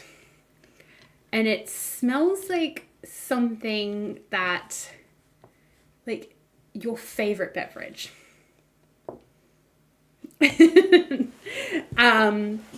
You can see in one corner there is a bunch of games being played.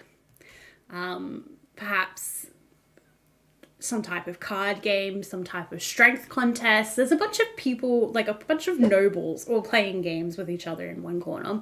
There's also a huge dance floor in the middle, absolutely swarmed with people who are dancing.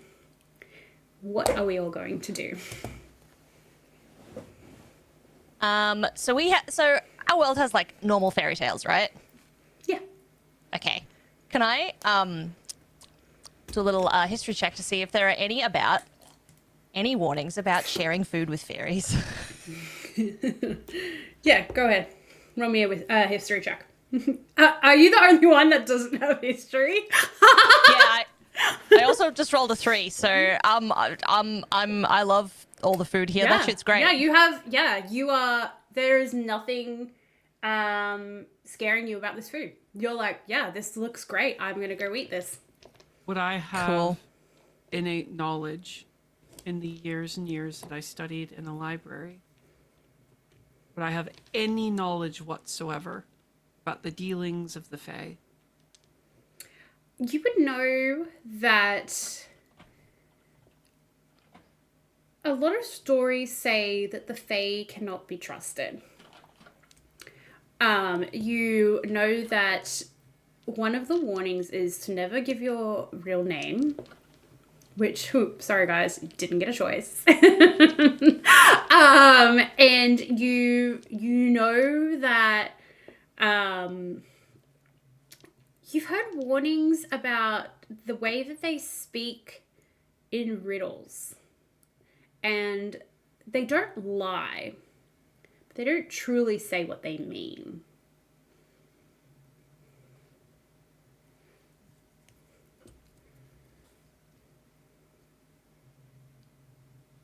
I guess after being shunted into this new space, Fee will kind of lean in again on herself, probably still on the ground, on her knees, and in that stumble sort of put an arm out to try and steady herself and probably catch Ophelia. Just like immediately, like it's second nature, will steady you. Cute. What's everyone else doing? I need you to know, though, in her other hand is this glass of a beverage. And if it's my favorite ever beverage, it's like this being out at sea, it gets cold as hell, right? But she's got a particular taste for wine. So, like, this is like a mulled wine that she's got in one hand. Looking like she kind of wants to sip at it, but she's also very concerned about her friend.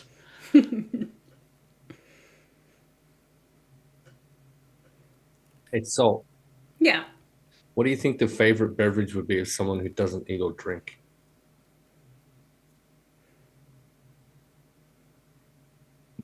Air. That's actually a really good question. I'm so sorry. This tiara is absolutely killing me. I'm going to have to take it off for a minute. That's fair. It's a great question. Do you have like a Let's- favorite smell or something? Let's actually, can I get you to roll me a d8? Okay. It's a 4. A 4? Mm-hmm. Do, do, do, do, do, do. Artemis is just vaping. Excellent. But Yeah. because he doesn't have to breathe out, sometimes he just can just be smoking for the rest of the night as it like leaks out of his fucking his stitches. Good.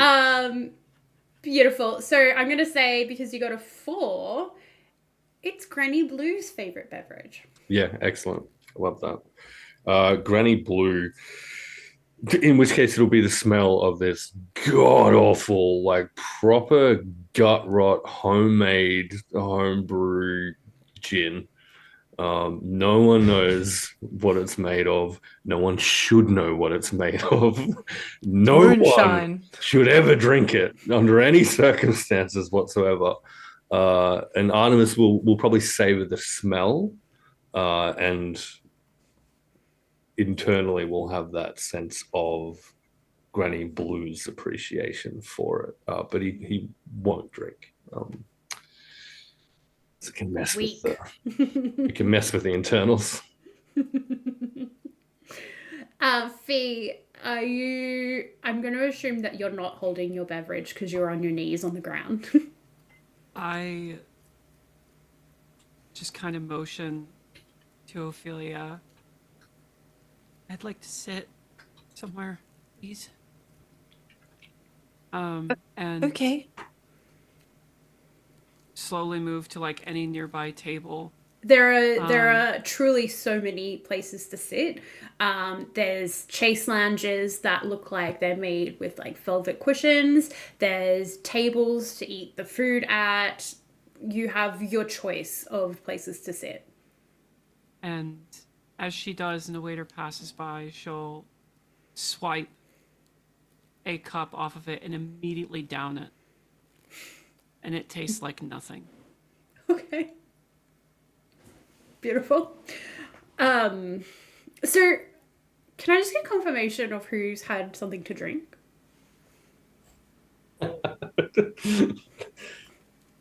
Cool. Excellent. This is great. Thank you, Salt. This was a fun campaign. I didn't say it was bad. I just needed confirmation. We're gonna pause for 1 second. Welcome on in, Raiders. Hecking, thank you for being here. Let's roll for dragons. It's never a good question. Look, Hope your finale of your steampunk campaign was fun. yeah, I hope it went well. Congratulations on finishing a campaign. Well done. We're just Finales starting one are over right. here. From an ending to a beginning. It's To a a beginning. beautiful story. Circle of life. Good. Beautiful. All right. I need. So.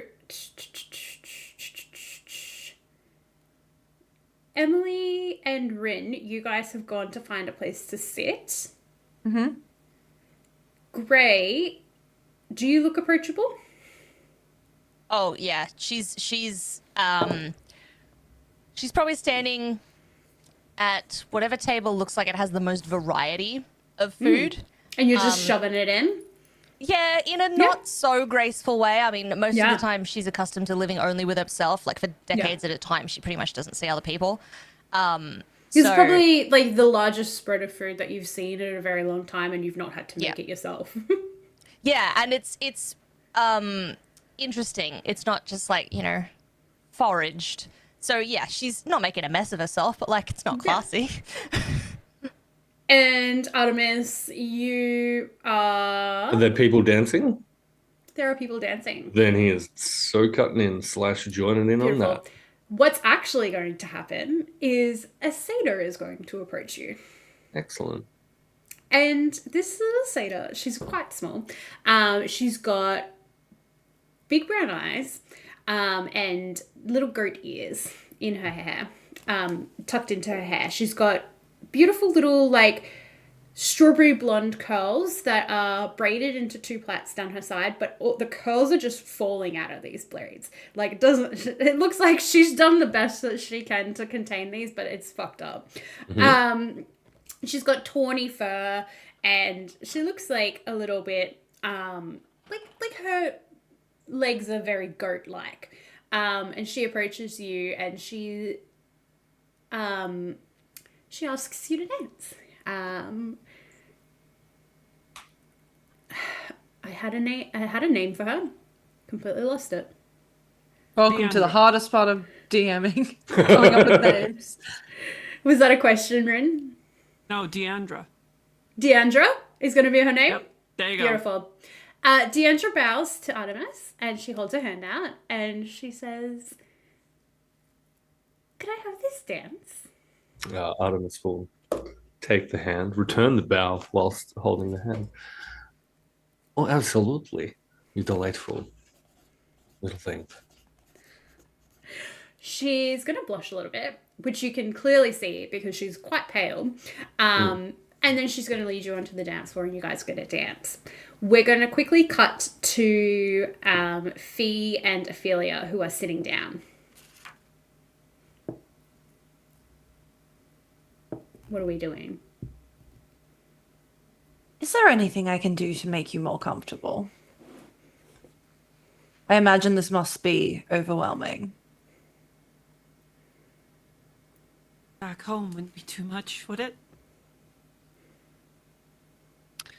Trust me, if I had a way to get us back home, we would already be. Back to the library, in fact. Yours.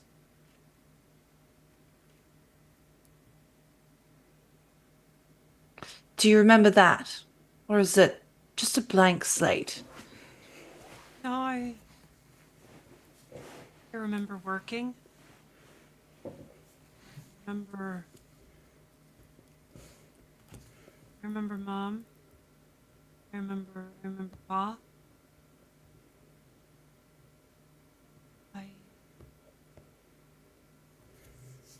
I was reorganizing the shelves.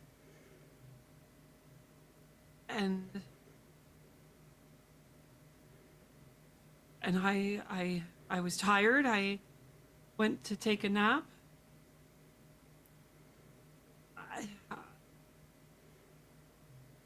And I woke up on a boat. I was standing on a boat. I thought it was a dream. I thought waking dreams. I've read about them.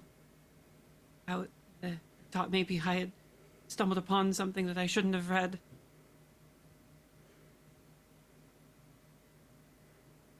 I don't know how long it's been or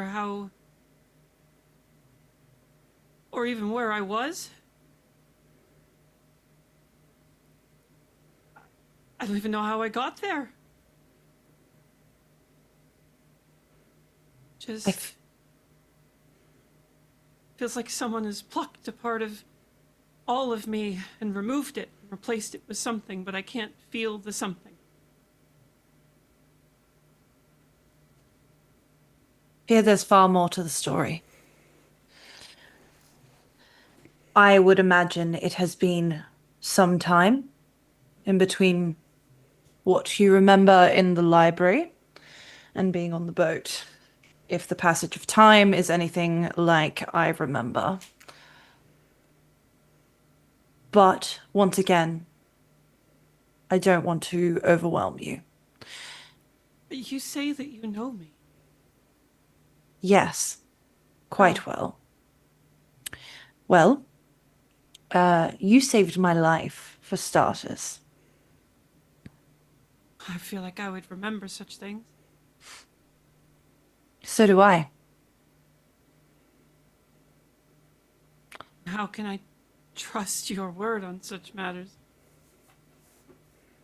Well, I suppose it's difficult to. But in the meantime, something familiar to begin with.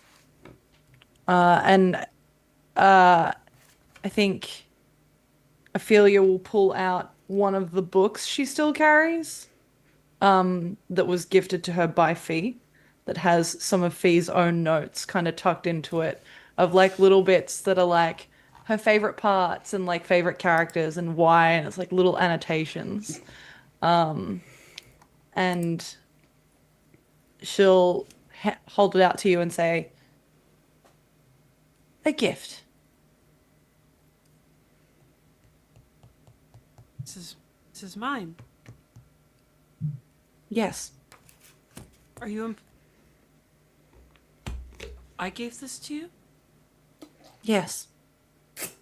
Or lend. Start flipping through the pages. When? When I was leaving on a trip with my father and his crew, you would send me books. And how long ago was this? And keep flipping, looking through everything that's in there, all the notes that I've clearly written, but I have no memory of writing. Is there anything tucked in to the book, or is it just the book? Yeah, it's your notes still tucked within.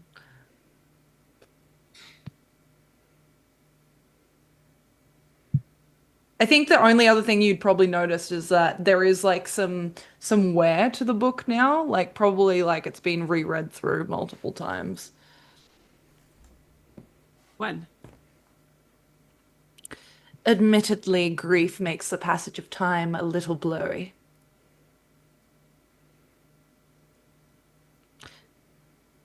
I don't mean to pry into your own affairs. Even if you are okay with it, because you say you know me. Grieving what? A story for another time, Fee.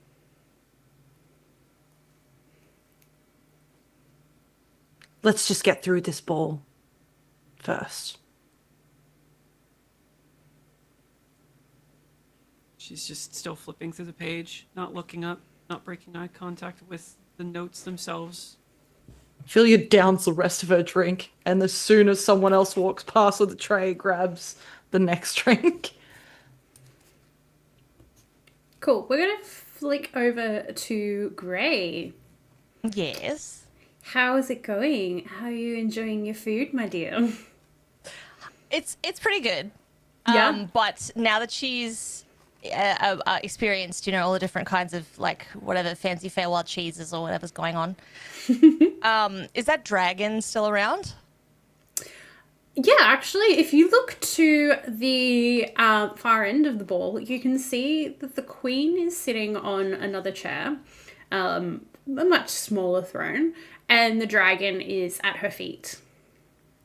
And so this is like a full-grown like ancient dragon or an adult dragon, or like full-grown ancient dragon. that's a big foot. That's a big creature to have like down there. All right. Anyway. Yeah.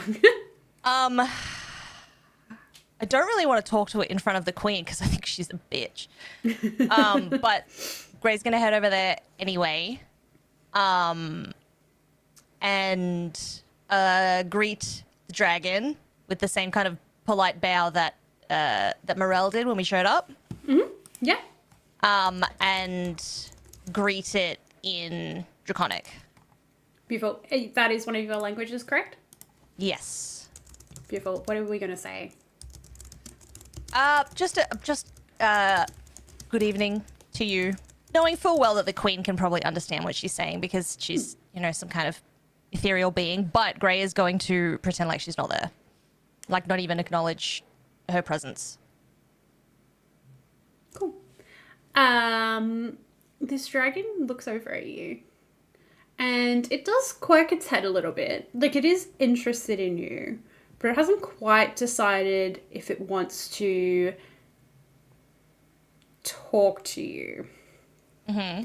I think it's waiting to see what you bring to the table. So obviously I know it's ancient, right? So I know it Yeah. can turn into a humanoid form. Yeah. Yeah, so, okay. I would take this dance with you as this is a celebration in my honor, or so I've been led to believe. And you are the closest here to something that could understand a life long lived. Cool. The dragon shifts into an almost human form. It's a masculine form. Its hair is long, green, and flowing, and it wears a vine circlet around its head with two antlers that mimic the antlers that it had in its dragon form. And he kind of looks at you and he seems a little cheeky. And he kind of giggles a little bit. And he goes, well, I guess you are to be celebrated. We did bring you here. I'll gift you this. And he follows you onto the floor. Okay. She's not like charmed by him in any way, but she's gonna kind of like pretend she is a little bit Okay, sure. to be in his good graces, you know. Sure. So why were we brought here? Do you know? Does everyone know aside from us? I'm not used to being unaware of the situation that I'm in. A fair enough question, I suppose. It isn't quite in my wheelhouse to provide the answer. I have a loyalty to uphold to our queen. But I will tell you, it is quite an adventure. And I do know that you're quite into adventures. I think this might be the greatest adventure you will embark on yet. Perhaps a kidnapping is a form of adventure, but not one that I'm keen to remain in. Why do you remain loyal to her? The mother of all. She's quite magnificent. I've known her since I was very, very small. In fact, I don't remember a time where I don't know her. I think perhaps you think that she is standoffish, which you're not wrong. She can be quite standoffish. But I think that if you know everything and how you know everyone and their reactions to you, no matter how you portray yourself, you tend to lose the desire to pretend, I would say. Doesn't mean that she doesn't withhold, as she's doing now, and all will be revealed in due time. But she knows your heart, as she knows everyone's, and she knows that you will stay. Otherwise, she wouldn't have brought you here. Well, if we're not withholding information, I think she knows I'll stay, but I don't have any love for her, evidently. Oh, she knows. I don't believe in gods. I've been around long enough to understand that not one creature can have all the power in the land. Perhaps this is a different kind of world where one can, and perhaps her magic makes her above us all, but not above everything. Wouldn't say she's a god. She's definitely able to bleed. She just knows more and sees more and can control more than your average person. Well, when you go back to her and tell her of this conversation, you can tell her that she does not control us. She may have brought us here with her magic, and she may be trying to convince us to stay. But her choices aren't ours. And if anyone here is injured, anyone that was brought here, they will feel the wrath of someone who is exceptionally angry with the passage of time.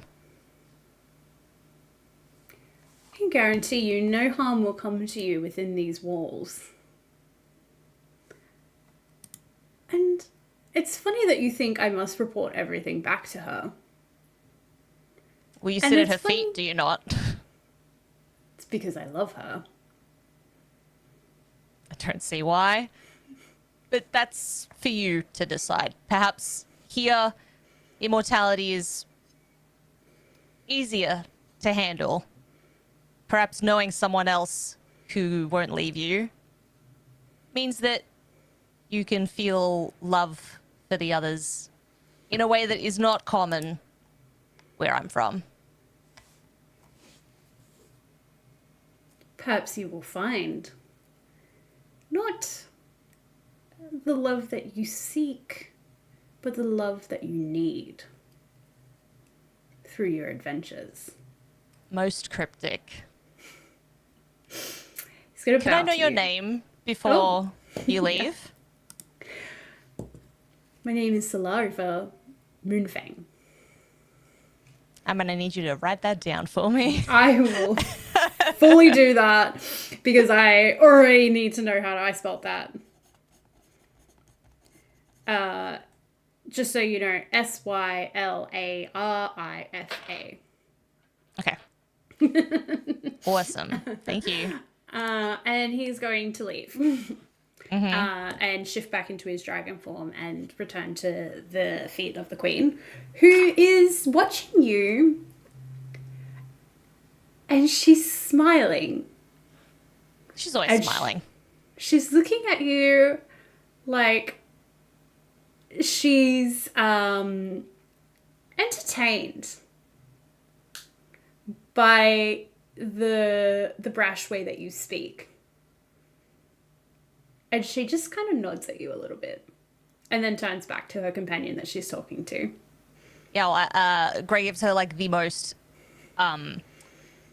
sarcastic curtsy that you can possibly give, and turns away.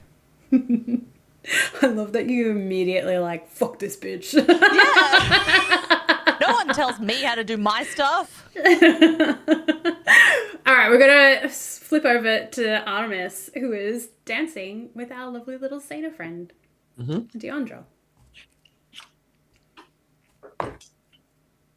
Can we get Deandra to roll a performance check, please? Let's see if we get judgy about it. Well, you can't. She got a nat 20. Nice. I got a humble 17. So at least I didn't trip over my own feet. Are you leading or is she leading? She is. Cool. Yeah. Mhm. Probably a good choice. As she twirls you around this room, she says to you, so tell me, Artemis, did you have any questions? Truly so many. But I suspect the answers will either not make a whole lot of sense to me or will reveal themselves in time. Some may. But the Fae can be tricksters, let's say. So it is said. There is one thing, perhaps. The Queen referred to us earlier as dream warders. What exactly does that mean? Well,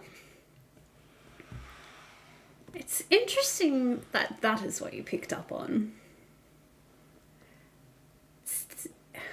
Tell me, do you feel like your usual self? Or do you feel like perhaps there's a level of skill that is missing. Oh, I don't Perhaps like you're not. this. Perhaps you're not as far along and worldly as you were before you became in this realm. My God, Assault, is this you doing what I think you're doing? I want to roll just an insight check first, but then Sure. in-character insight check on that, specifically looking for... Well, no, screw it. We'll do it as a self-insight check, which I think is something that Artemis would commonly do to get a read on whether he is or is not more or less than usual his actual self. Sure. Because this would be a thing that would come up from time to time. And what I say insight, so it's going to be 16 Sure. on his kind of self-referential check-in. Cool. So knowing what you're looking for, this is not what she's referring to. Yeah, okay.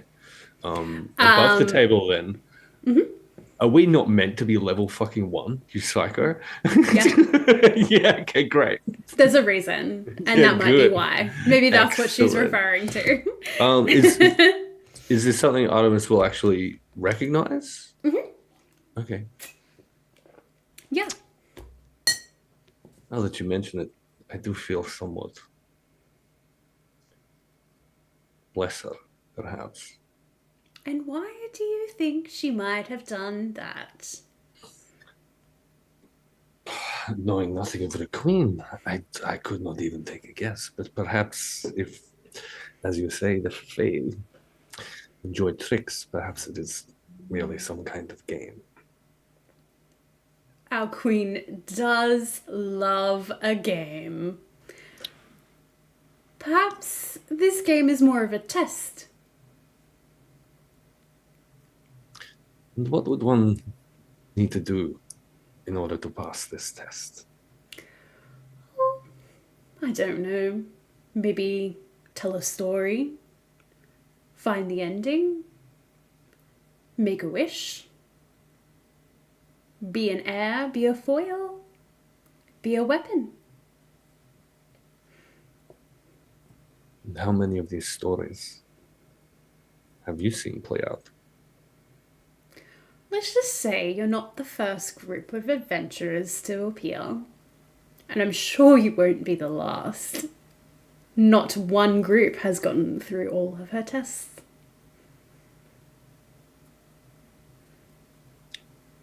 Do you mean to say no one has survived these tests? I would like to refer back to Dreamwalker.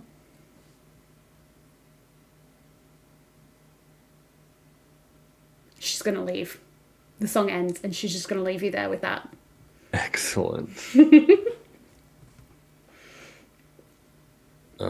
In which case, I would assume that at that point, Gray and the dragon, or this, Yeah, I they'll think have we- finished their dance at this point. they'll finished. Yeah. Okay, great. In which case, I guess Artemis will approach Gray. Would you like a wee dance? Always for my only friend. Marvelous. And striking up a dance, I think Artemis will convey a bunch of this information specifically. Great. I rolled a 5 on the performance check for this one. It's because you're so tall. That's all right. I got a 2. Man. Combination of people you've ever seen. Correct, the most uncoordinated I feel like ever. you guys are just doing the nut bush now. Like, And badly. Artemis is trying to be way too polite, and Gray's too strong, so she's like gripping you real hard, and you're like, "Where do I put my hands? Where do I put my hands?" Artemis will convey a couple of key bits of information. So specifically, it appears we've been brought here as some kind of test at the whim of the Queen over there to tell a story of ourselves, it would seem. I don't think we're in any real danger, though. I don't think we're actually here. I don't think this is necessarily a physical, material place, such as we might be used to. So, Hmm. does that mean our real bodies are in danger? I certainly hope not. Where were you left? I was in the woods. A bird tried to take one of my stitches. More birds may come in the time that we spend here, and perhaps time will pass the same or time will pass differently. But there is a risk to us, even if it's not to our physical forms in this world. I'd like to think that you'd protect her pieces of her little game, surely. People who are, as you'll find over your life and its extended time into the future, people who play with others don't always care about the pawns that they bring into their games. Sadly, something I'm already quite familiar with, as you know. Well, I don't imagine we can do a whole great deal about whether we're here or not, so perhaps we play this little game and we win. It sounds as though we will have to, and the only people here on our side are us. You've spoken to this satyr, I've spoken to her dragon. They all care very deeply for their queen and don't give away anything she doesn't already want us to know. Very well. Then we shall have each other's backs, as per usual, yes? Of course. And tiny little mouse like scurries out of her outfit and sits on her shoulder. Excellent. The messenger between Brilliant. us. He also is here for whatever purpose he was brought with us. Oh, you brought Kevin with you. Excellent. Give him a little scritch.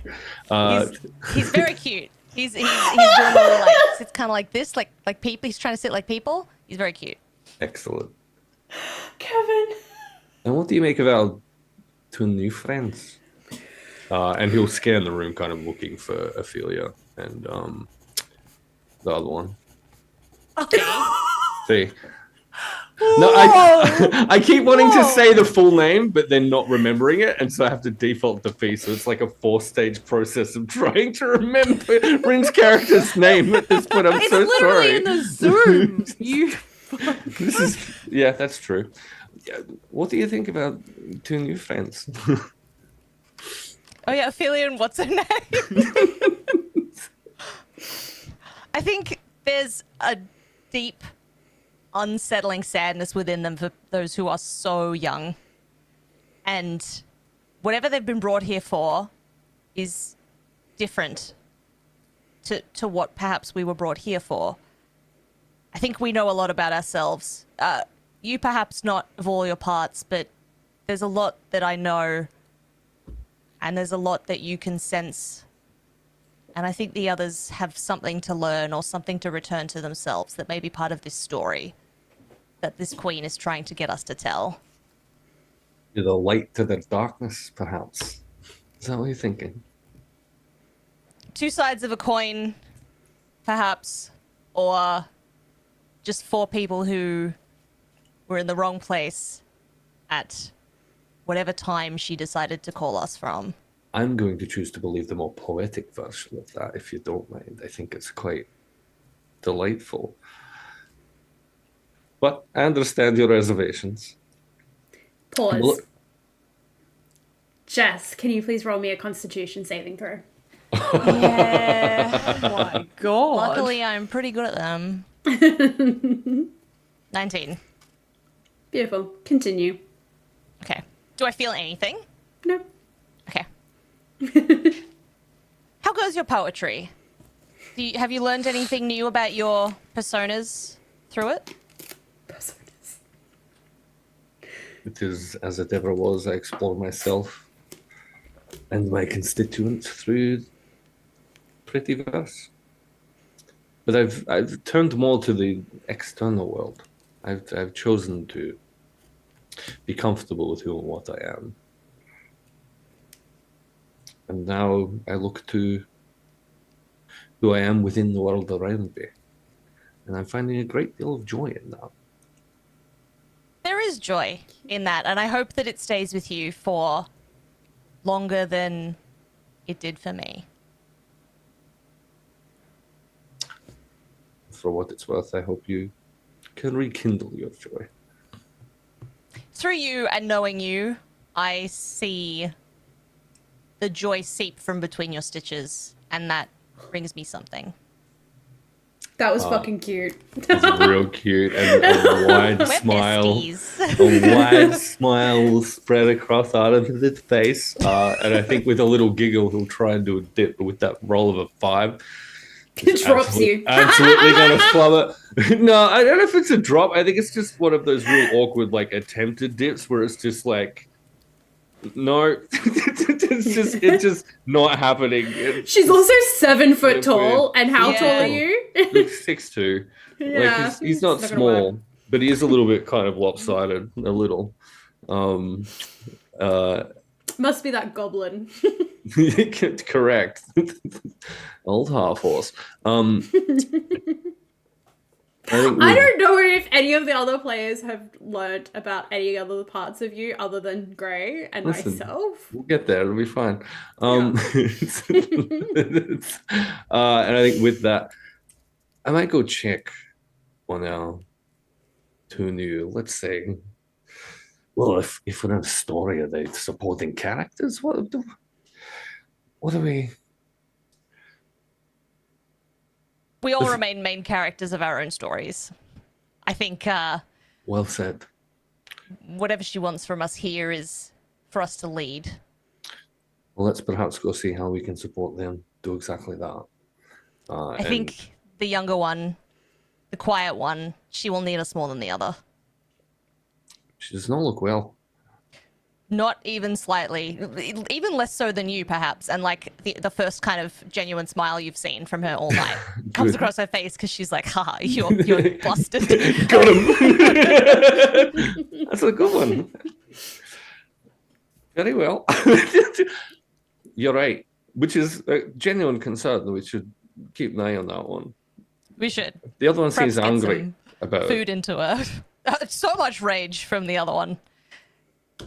For what I can't fuck? yet tell. it. Food seems like a good idea.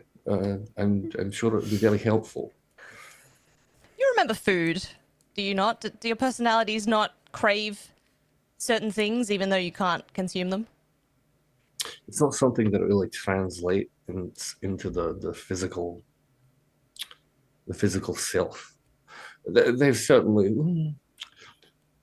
Grandma Blue did enjoy a little whiff of whatever it was in that little goblet earlier.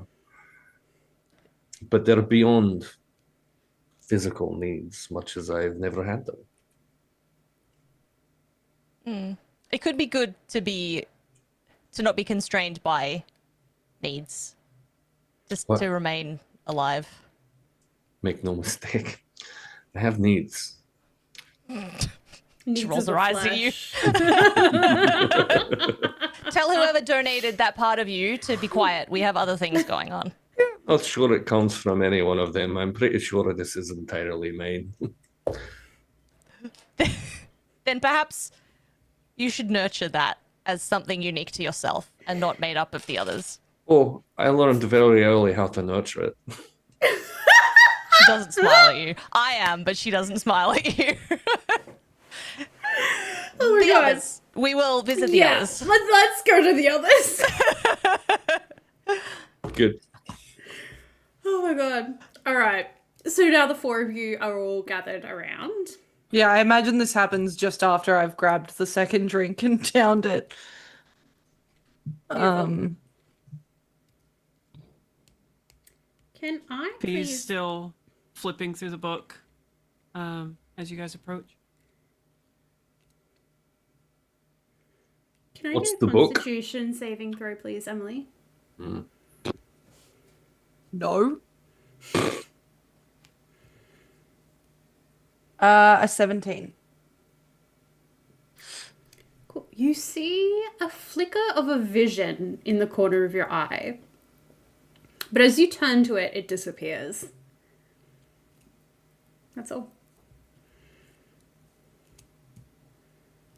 A book that I apparently gave to her. Ophelia, for the record. Well met. Well, perhaps not well met. Perhaps mysteriously met in a strange new land. Under the eye of a strange queen expecting some kind of test from us.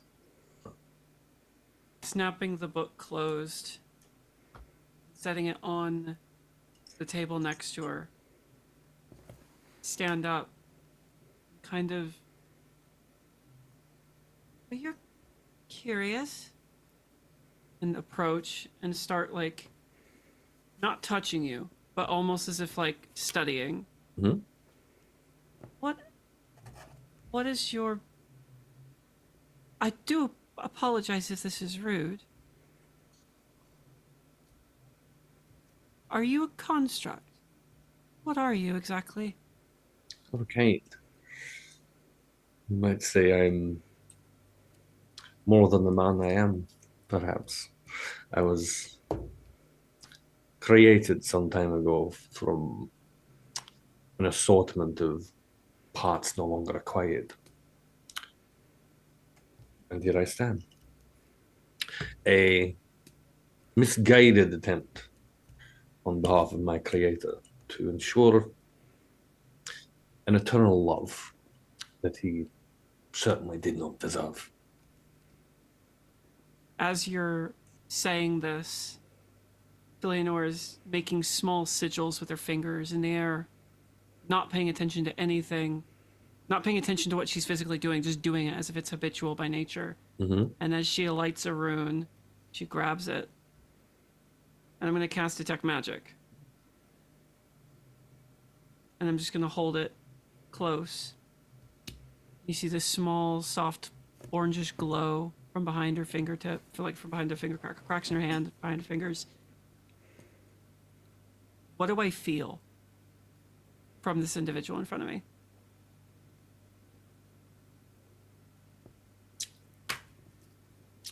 Do you want to flavor this salt? Do you want me to run it? How do we do this? You run it. Okay. I don't think we've really discussed how you came to be, other than who you came to be. You run it.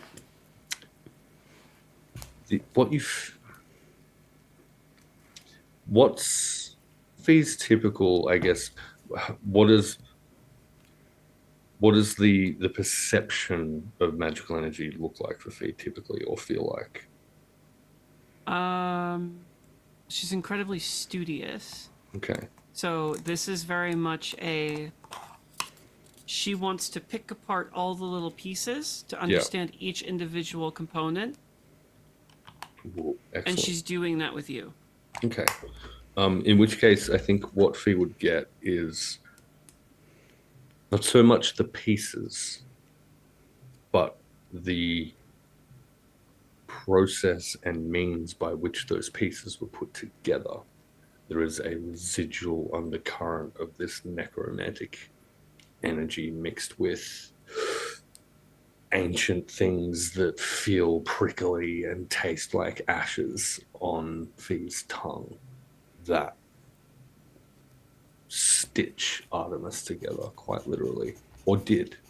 They're not necessarily active and live now, but that was clearly involved in the process of his creation.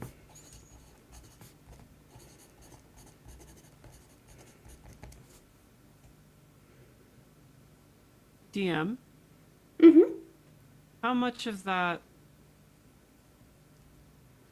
would register coming from myself? How much similarity would there be in that, if anything? No. There's no similarity with what is within you. Okay. Or just what I am. Yeah. Does it? It's not the same. Not similar at all. And she continues to just kind of look over you. Not with a sense of like pity or anything, but just from a sense of wonder. As if she's found something new to study. Hmm. For her to understand. And he'll allow it. He's been studied truly so many times in so many different contexts, and there's no harm in this whatsoever, so he'll completely passively allow it.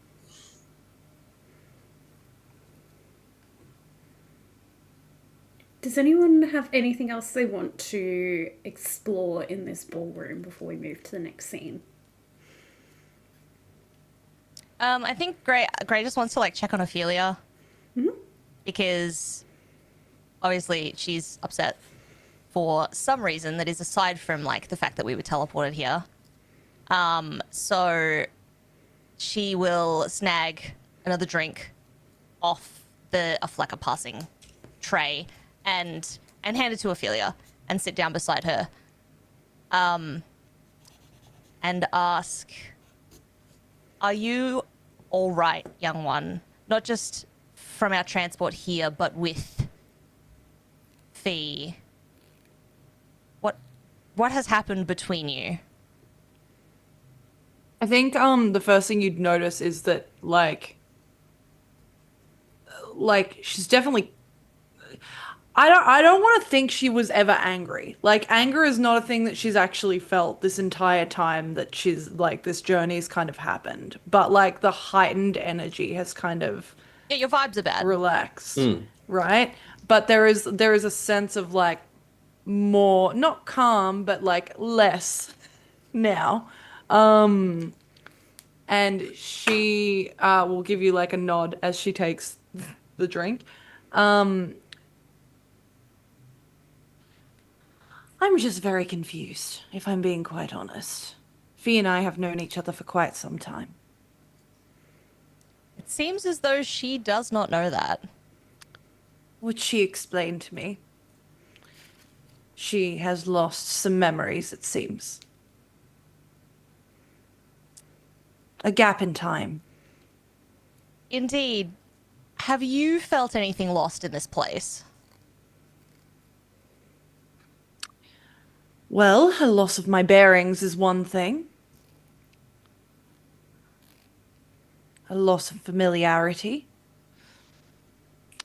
And it's interesting, and I think she'll look up kind of at the stars and stuff now.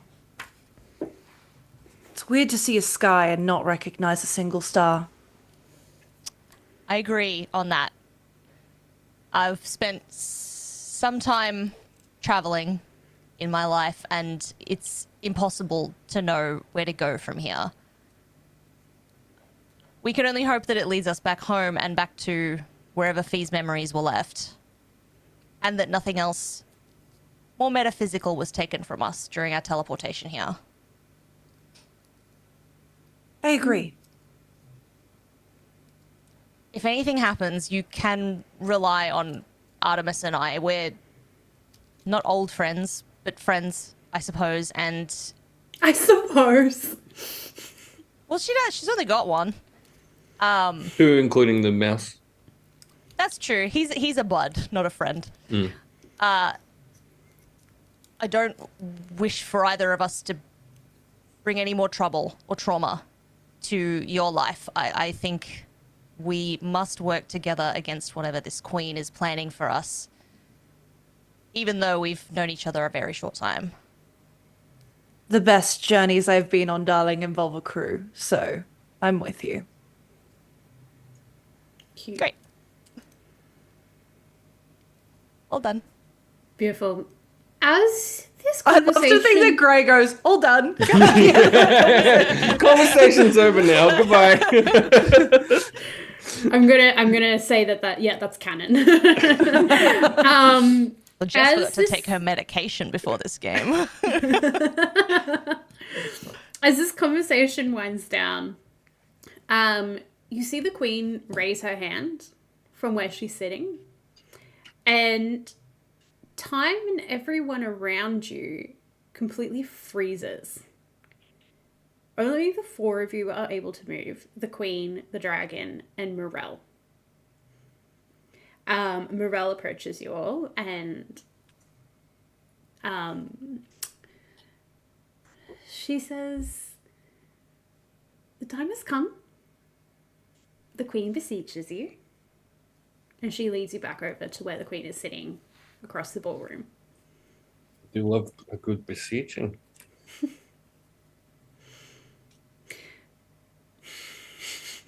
Again, Morel against turns our to looks will. at you and raises an eyebrow and says, "I think you'd prefer a besmirching." I'm fine with either. Sorry, Ren, you're saying something. again, the queen commands our presence against our will. Shall we? And Fee will just stride, again with that same elegance as before, towards the queen. Almost seeming like she's got her footing back. As Gray gets up from beside Ophelia, she says, "It really looks like Fee belongs in a place like this, much more than the rest of us." As you say that, there's a snap from where Fee is physically, and the book is plucked from the table by a spectral hand and flies off after her, trailing towards her before she grabs it, Yay. continues walking, holding it to her chest. One moment, just need to re-roll. Yep, there it is. That's better. Beautiful. As you all approach the queen, her voice starts to flow through the room like wind, and her form starts to ripple more half real, half ethereal, half dreamlike, like starlight. And she starts to speak to you all. "Ah, little seedlings, freshly unfurled beneath the veil of twilight. You stone soil, not your own, summoned not by accident, but by intention, woven in the quiet between stars. You wonder why you've been brought here, plucked from mortal coil like blossoms ripe with potential. I shall tell you, but only in part, for truth tastes best when savoured slowly. Before you lies a petalled path, a labyrinth of legend, each trial a story reblooming in the dusk. The first, we call it the blooming rose. But you may know it by another name before your tale is fully told." She starts to float slightly above the ground, and her wings start to stretch out like constellations in motion.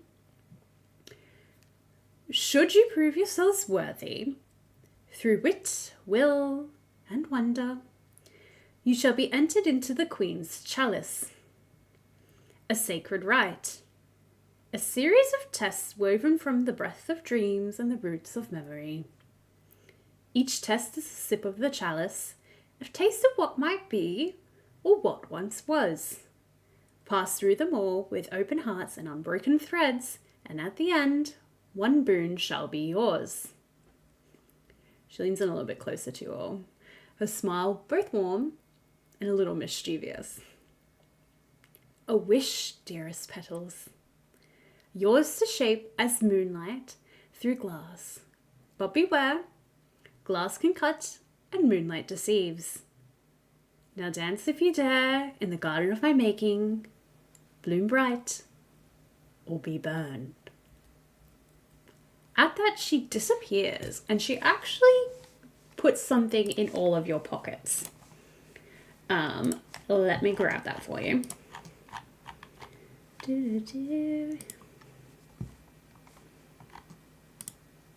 Reverse pickpocketing. And this dress got pockets. Couldn't she have just told us this from the get-go in the throne room by the pomp and circumstance of a ball?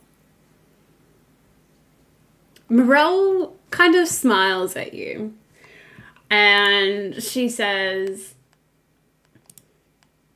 "A queen likes a little bit of theatrics. You must forgive her.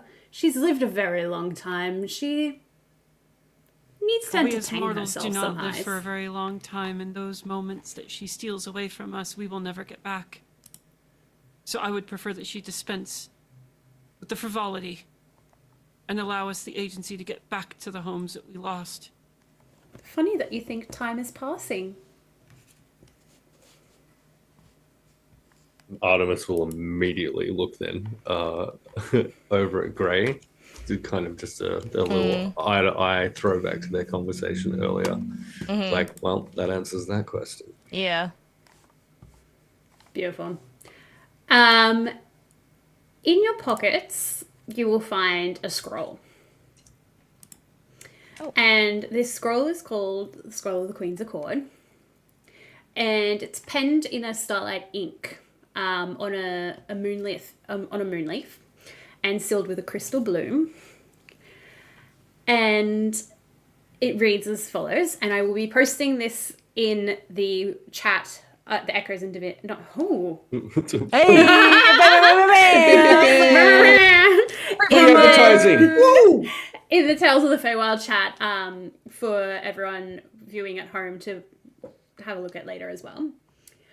To those who dream deeply and dare sweet folly, to the seeker of stars, the breaker of thorns, the weaver of fates, let it be known, the glimmering crown hears thy silent yearning, but a wish is no mere boon, a wish is a bargain, a wish is a mirror, a wish is a thorn.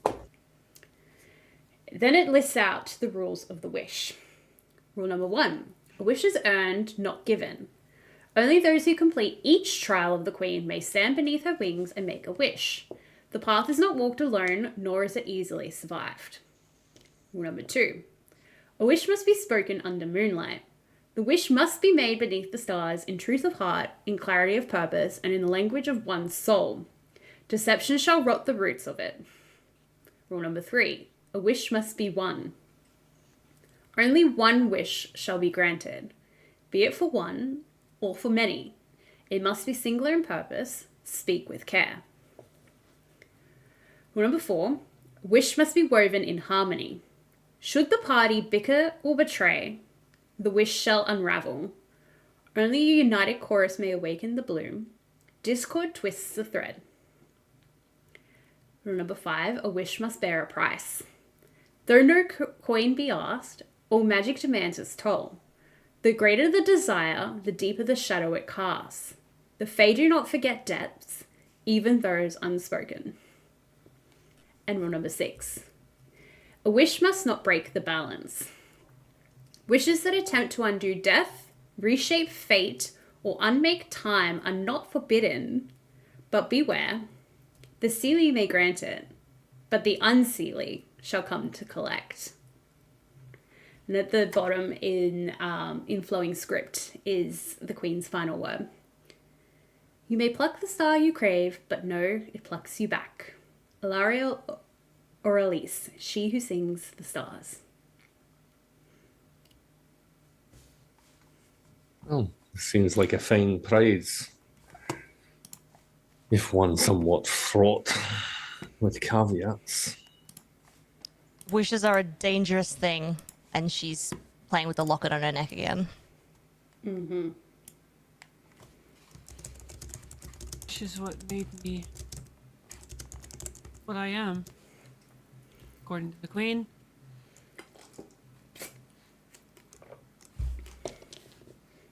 If that's the truth of it, then I want no part in this. Not even if you could use it to restore yourself to yourself.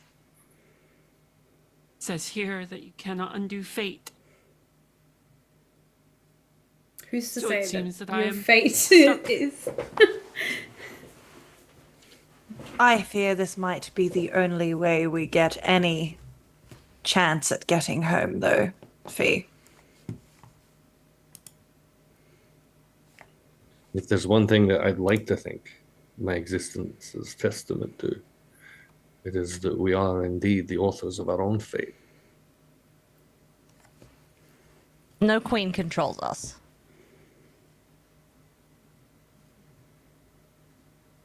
I have any other choice. Can't leave. Staying with you three is better than trying to manage on my own.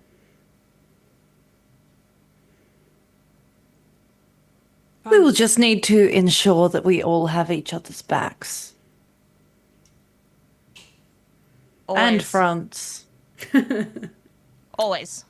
You see a could- visible tension in Artemis, like, relax when you say the thing out loud that he was very much wanting to say. Welcome on in, Meeples and Dragons. Nice of you to join us. Hello. I hope you're having fun.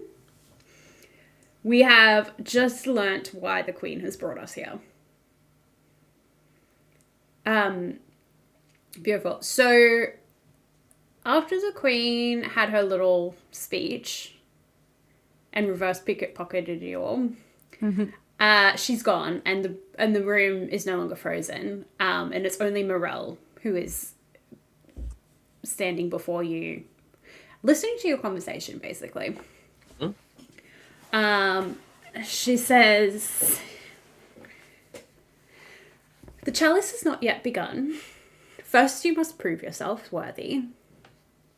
Should you fail, you may go home, but you may not get a reward. And you may not be the same." And then she's gonna start singing a soft lullaby and touch each hero's forehead. And Guys, she called us heroes. regardless if you're immune to enchanted slumber or not, you will find yourself fall asleep. Regardless. How very dare you? Because there are a couple of you. And as you find yourselves falling asleep, you hear a land sleeps, a curse festers, a heart cracks beneath roses, find the truth, break or become the thorn, and then darkness. Beautiful. All right. The darkness doesn't last very long, and you find yourselves awake. But you're in a completely different area. In fact, it doesn't even feel like it doesn't feel like you're in the same place that the tree was in. You're definitely still in the Feywild. You definitely still feel that offness about this realm. But instead of the beauty of the castle that you were all surrounded in, everything looks dead. And there's thorns growing absolutely everywhere. And before you, you can see through the thorns a village that probably once thrived, but has been forgotten to time and has fallen to disrepair. And the thorny nature has started to reclaim this village. And in the distance is a castle that's crumbling that you can just see on the horizon. And then to your right, you see a path to a cottage with like chimney smoke coming out, and it looks quite alive, like as if there's people still living there in comparison to this village ahead of you who looks quite dead. In the air you can smell wet roses and ash, and the air holds grief. And Morel just waits briefly, waiting for you all to awake. Could you stop doing this, please? We could just as easily have walked. This place is not walkable.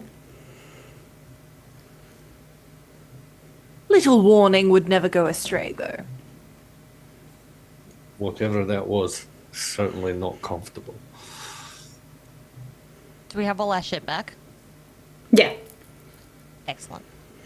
It is important to note that you have everything that you had before you left the material plane. You've not actually left anything behind. The only difference would probably be you were perhaps a level 12 adventurer back in your normal lives, and you are a level 1 adventurer at this stage.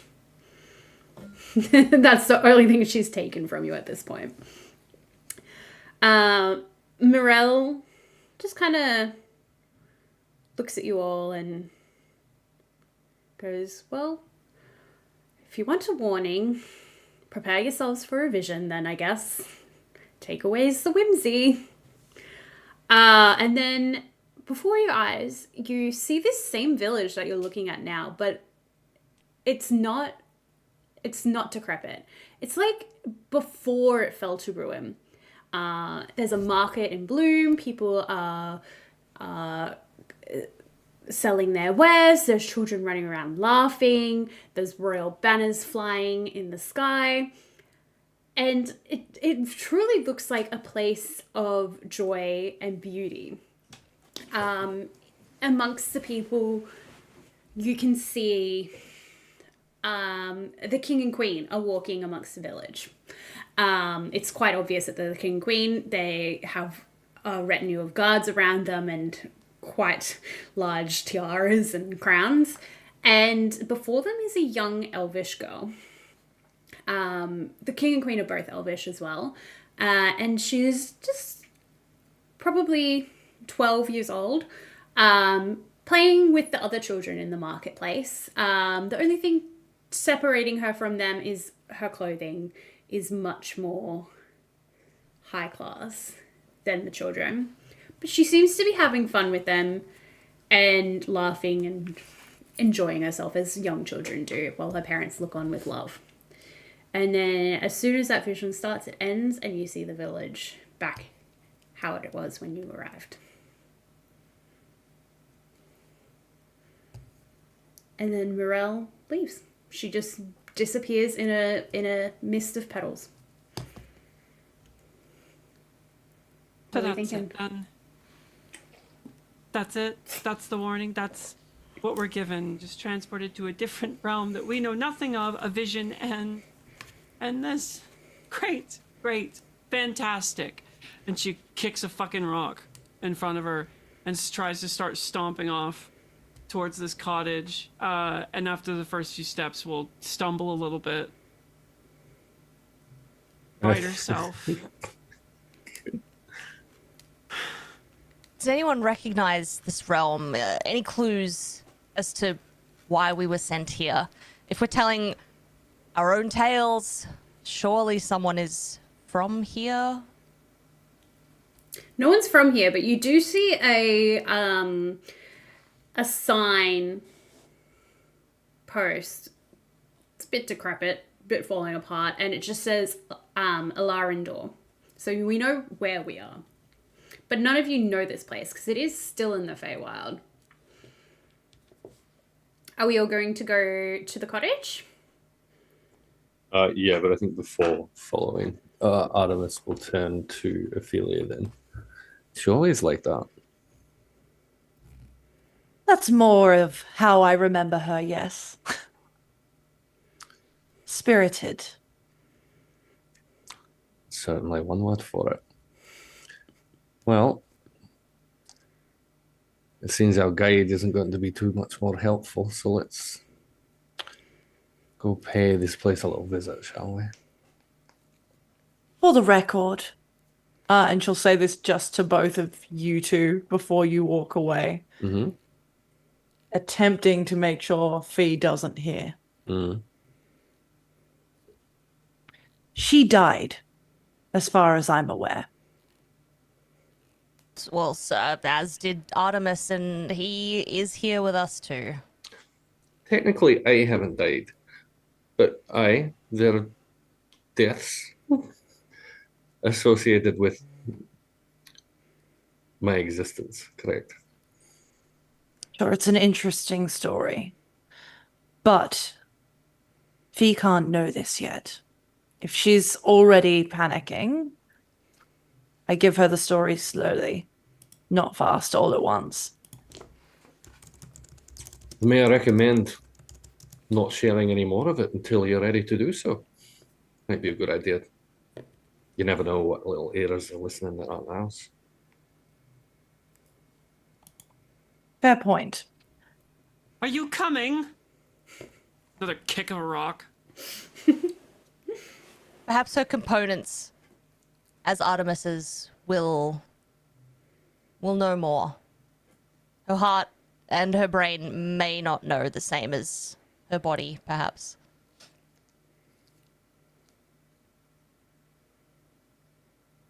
I'll come to her. I think it will. And Gray's gonna go out the door so it doesn't look like we're all hanging out without her. Like the moment that you step out and she's in view, you see her fucking foot stuck in some mud. Son of a bitch. Excellent. Are you unfamiliar with this terrain? And she goes over and No. tries to help her out. Well, she'll wait before she tries to take her hand, but she will, offer a hand to help Fee out. I have never left Main City before. Don't want to be here.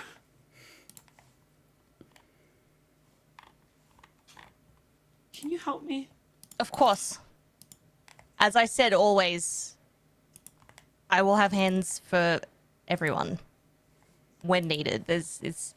I've learned what people need over time, and I'll give it as best I can. And so she'll A simple yes will suffice. say, "Oh, of course," and she'll take your hand and try and help you out. Beautiful. As you approach this cottage, it looks like it's not been touched by time in the same way anything else around you has been. And you can hear voices inside the cottage and a little sign in the front, like a little post in the front that says, "Welcome to the Verdant Cottage." Does someone want to knock on the door?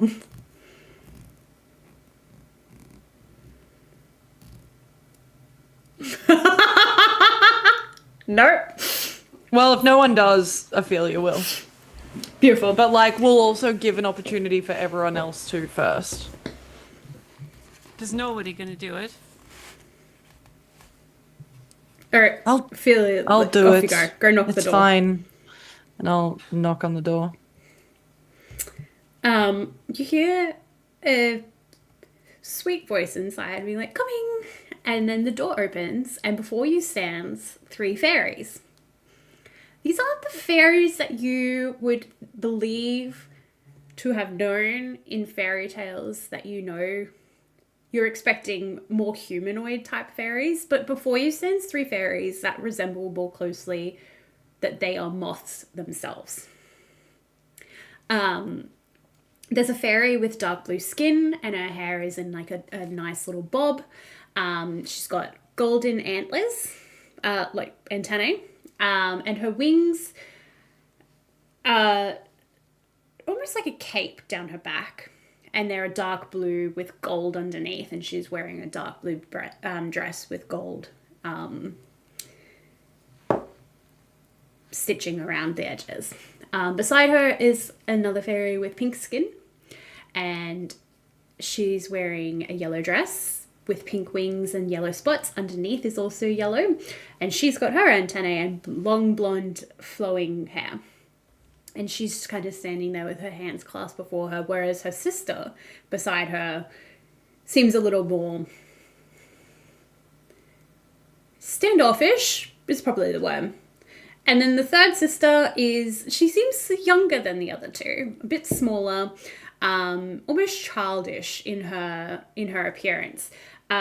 She's got pale white skin and green hair that's really quite messy, and on her head she's wearing some goggles and her antennae are kind of droopy compared to her sisters where they both stand up. And she's got her wings upright behind her, unlike her sisters who wear them down, and they're little green wings with brown spots amongst them. And the one with pink skin steps forwards and she goes, Oh, it's been a while. Where did you all come from? Do you say that with recognition or just in you haven't had visitors for a while? Oh, the second one. I didn't think that anyone even Right. knew where this place was anymore. Well, neither do we. Queen has dropped us off. The Queen? The Queen is dead. Oh, not your queen. The Queen of Time of the realm, allegedly. The Sealy Queen. Oh, I guess. Well, come in, come in. We can't keep you out there in the cold. Feel free to come warm your feet by the fire. And the three sisters beckon you into the cottage. And the smallest, the youngest, she starts to make a pot of tea for you all. While the oldest with the blue skin is just kind of standing, surveying, watching you all. And the pink one is fluttering around, pulling out chairs and blankets for you all. Before Fee steps into the cottage, she wipes her feet extensively on the outside to make sure all the mud is off And I before think stepping through the threshold. halfway through that, I think Artemis will cast Prestidigitation then, and the mud will find itself removed. Very cute. Use magic for everything. You become lazy and complacent, but thank you. I appreciate it. Thank you. Didn't you use your magic hand earlier to collect your book? Forgot it. If I had arms that could reach that far, I would get it myself. I wasn't going to point out the hypocrisy, but Some questions You're- must be asked. you're welcome. It wouldn't do to mess up the home of this lovely place in which we've been offered such wonderful hospitality. And he will kind of turn to the three sisters then. Thank you for that. And what The is this oldest- place? Oh, sorry. The oldest looks at you and she says, You're most welcome.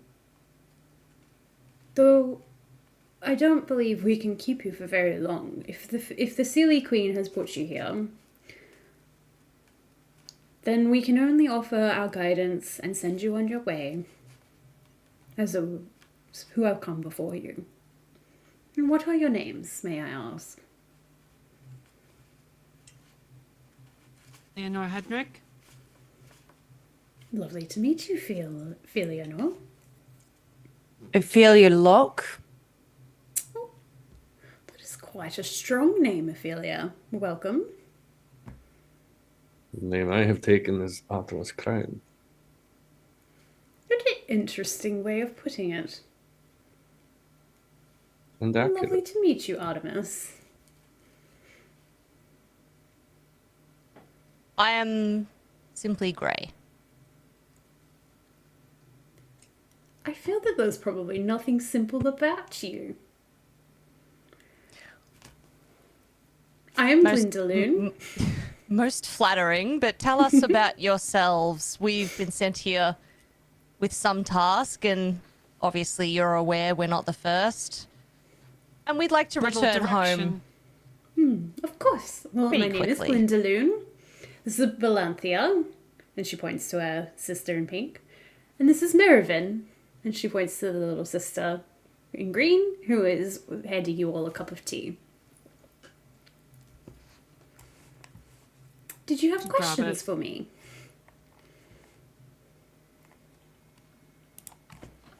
What seems to be the task that needs doing? We're given little to no direction other than a vague gesture, a hand wave. Well, I do believe those who come before you were sent here to break the curse. Valanthea turns to her sister and she's like, shh. Don't say it too loudly. We don't want Why to curse not? ourselves.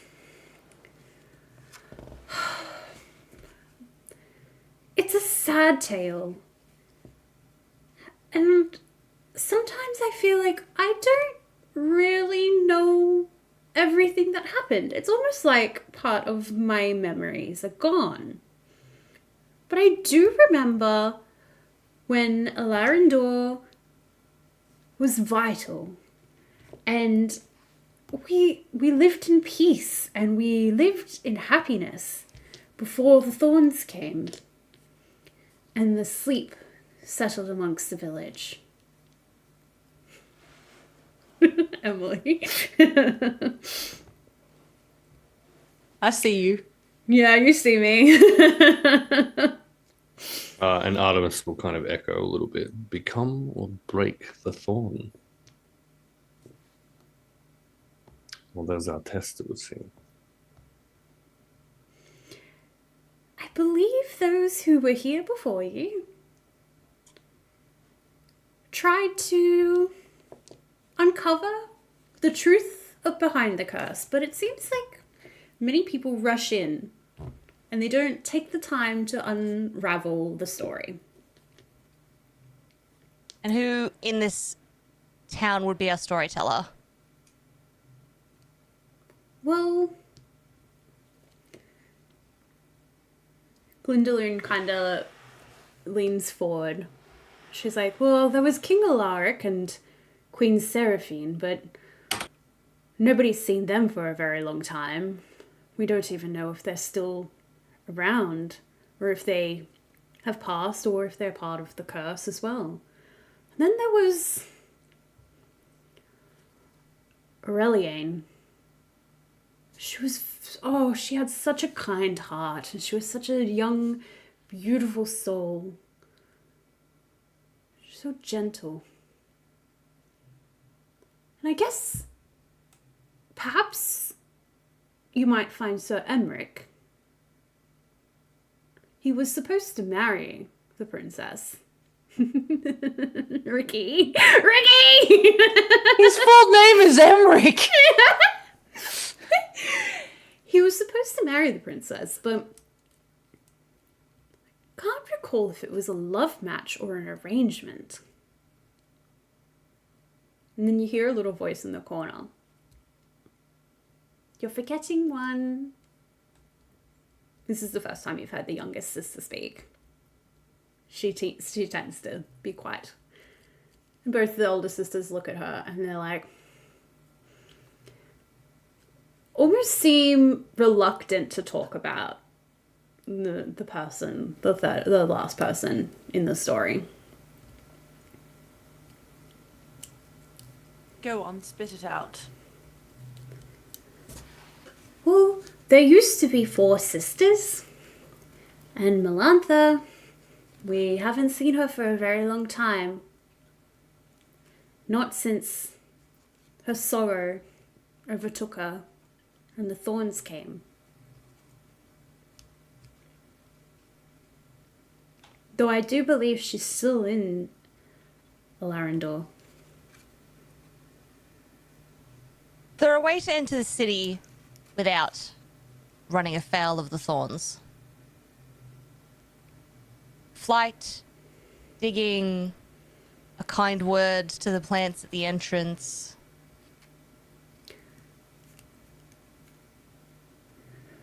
Glyndaloon looks around and she goes, I think your only option would be to enter through the gates. The thorns cover the gates, but the gates do still work, and you should be able to get into the village. Though I do recommend being aware of your surroundings. The village is sleeping, but it can awaken. What awakens it? what awakens most of us, I would assume. Playing with what you shouldn't, being too loud, destroying things.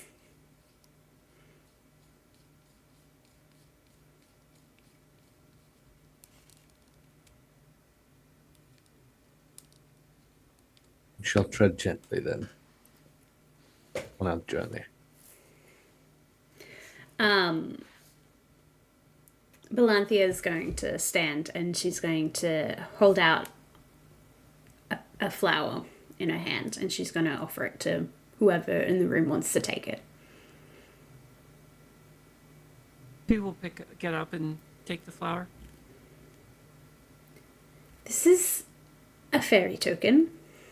Keep it with you. It has 1 use per day, and you can use it to summon aid or insight. I can't guarantee that the insight will be complete, because like my sister said, it feels like we don't know the whole story. But we will guide you however we can. And I do hope that if you do come across Melanthea, be kind to her. I think something was taken from her, but I can't recall what. Do you remain here waiting for her? Why would you not leave this place, this dead place? We're waiting for the curse to be broken. This is our home. We couldn't leave it behind. All our friends and all our people are here. Attachment makes you stay. And love.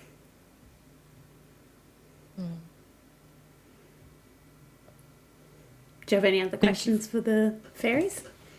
Thank you for your hospitality and for the tea. You're most welcome. We would offer you a bed to sleep in, but unfortunately, we don't have enough beds. It's quite a lot of you.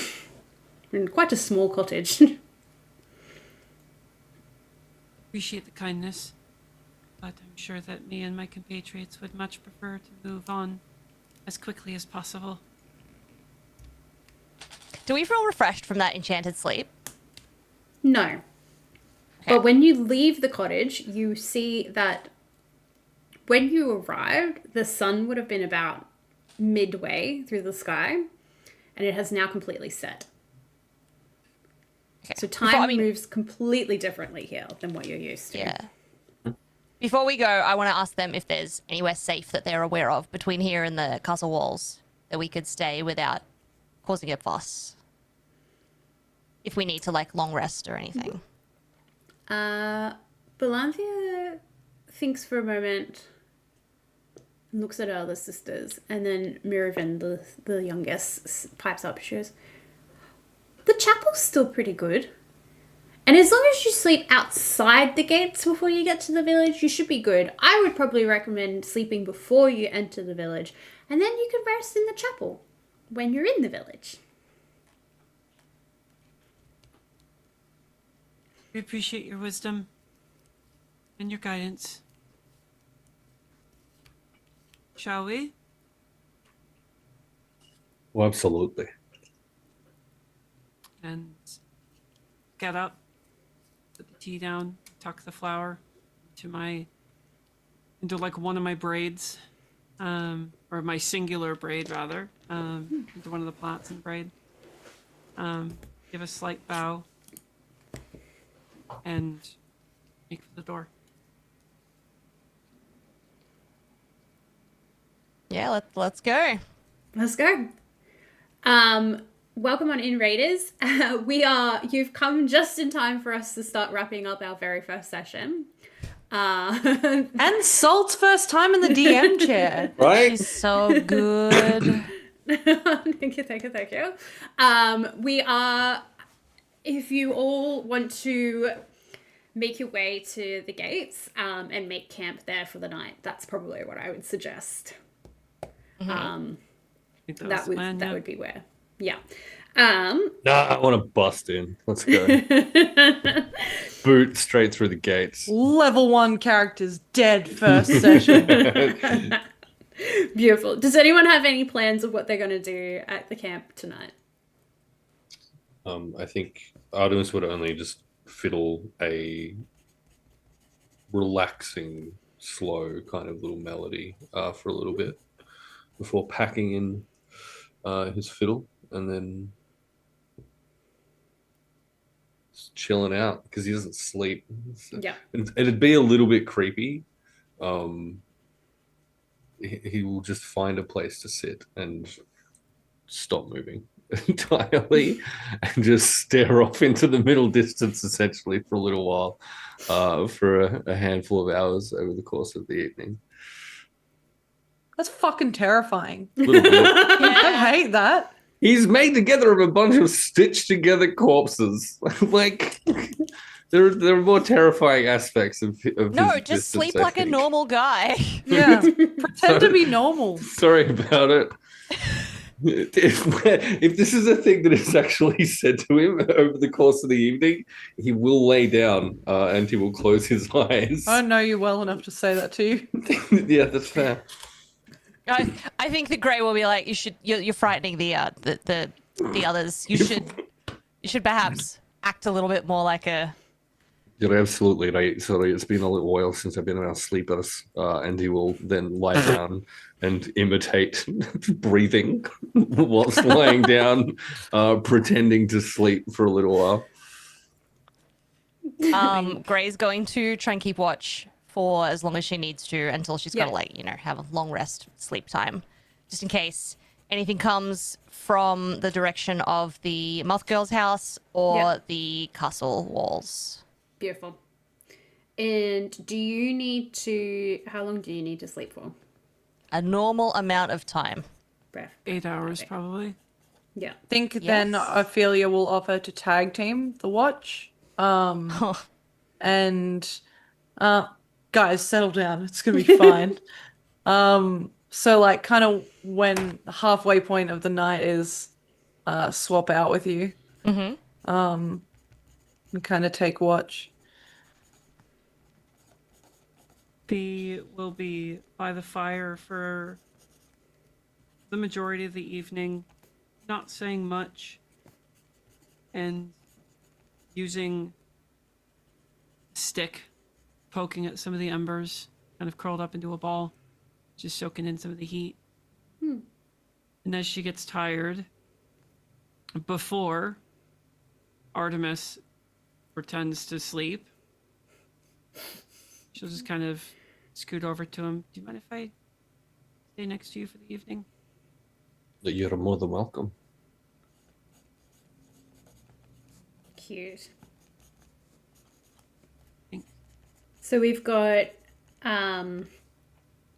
Grey on watch first, followed by Ophelia. Mm-hmm. And Artemis doesn't sleep, so I guess if anything happens, he'll be there. Yeah. Cool. How does each character feel about everything that they've uncovered so far, or everything they haven't uncovered so far? He is exhausted, and I think before she can even begin to process anything, post her dissociative, frustrative, I don't know, temper tantrum earlier, she'd probably fall asleep next to Artemis. Beautiful. Which means she probably wouldn't see then, or maybe would as she's falling to sleep. And might even be lulled to sleep by the scratching of Artemis writing in a small book. Just his thoughts, reflections, a couple of little tunes. So specifically the cacophonous choir that assailed his head when they were pulled into this place at the beginning. He'll actually note the melody of that in this little book. Maybe a few bars of what he heard in the ballroom as well over the course of the evening. And he'll scratch out a few lines, probably some about walking into seeing this grand tree as large as a castle with a upside down waterfall behind a throne. We'll be trying to capture that in words in some way, and probably a few lines about the queen herself as well.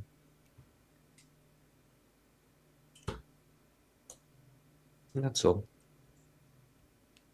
Grey's not like thrown by finally meeting other people who ostensibly will live forever, but it's something that hasn't happened to her before. In all of the time that she's been around. So she's pleased she met another dragon. She's not pleased that the dragon seems to be loyal to this queen that is tormenting her and these other people. There's also a fear of being around other people for too long. She very intentionally attempts to not make strong or permanent connections with others because they die and she doesn't. Yeah. And so as she's on watch, she is again playing with her locket and kind of staring out into the distance, half keeping watch and half thinking that perhaps the time that she spends with these people will cause her heart to be broken again. Remember what the dragon said. All right, and Well, think as, specifically what part of what the dragon said is the important part for me. perhaps Should you'll I find the know? love you What deserve. should I know? Yeah, I know. think as like Ophelia takes over for Grey's watch. Similarly, she'll pull out a journal and Wow, begin we've got kind a of. group of journalers. Oh, you Yeah. fucking book nerds. I know. And we'll write down the events of the day, but we'll then kind of go back, kind of just flicking through the pages of her journal, which is truly so fucking overfilled at the moment. Like, and kind of go back to Like pages inserted and then glue Yeah. in so you can add more. Yeah. Yeah. And I think it's one of those things where like she goes back to the entry where she realized her life was saved by Fee. Yeah. And she kind of skips forward to learning that Fee had been murdered. And it's one of those things where it's like, I don't want to relive these memories, but I need to make sure that they happened. Yeah. Because maybe it's me that's missing something and not them. So it's like a reassurance that I haven't lost any memories. Yeah. Beautiful. I'm back to sleep. I'm tired. All right. That is where we're going to wrap for today. Bam, bam, bam, bam.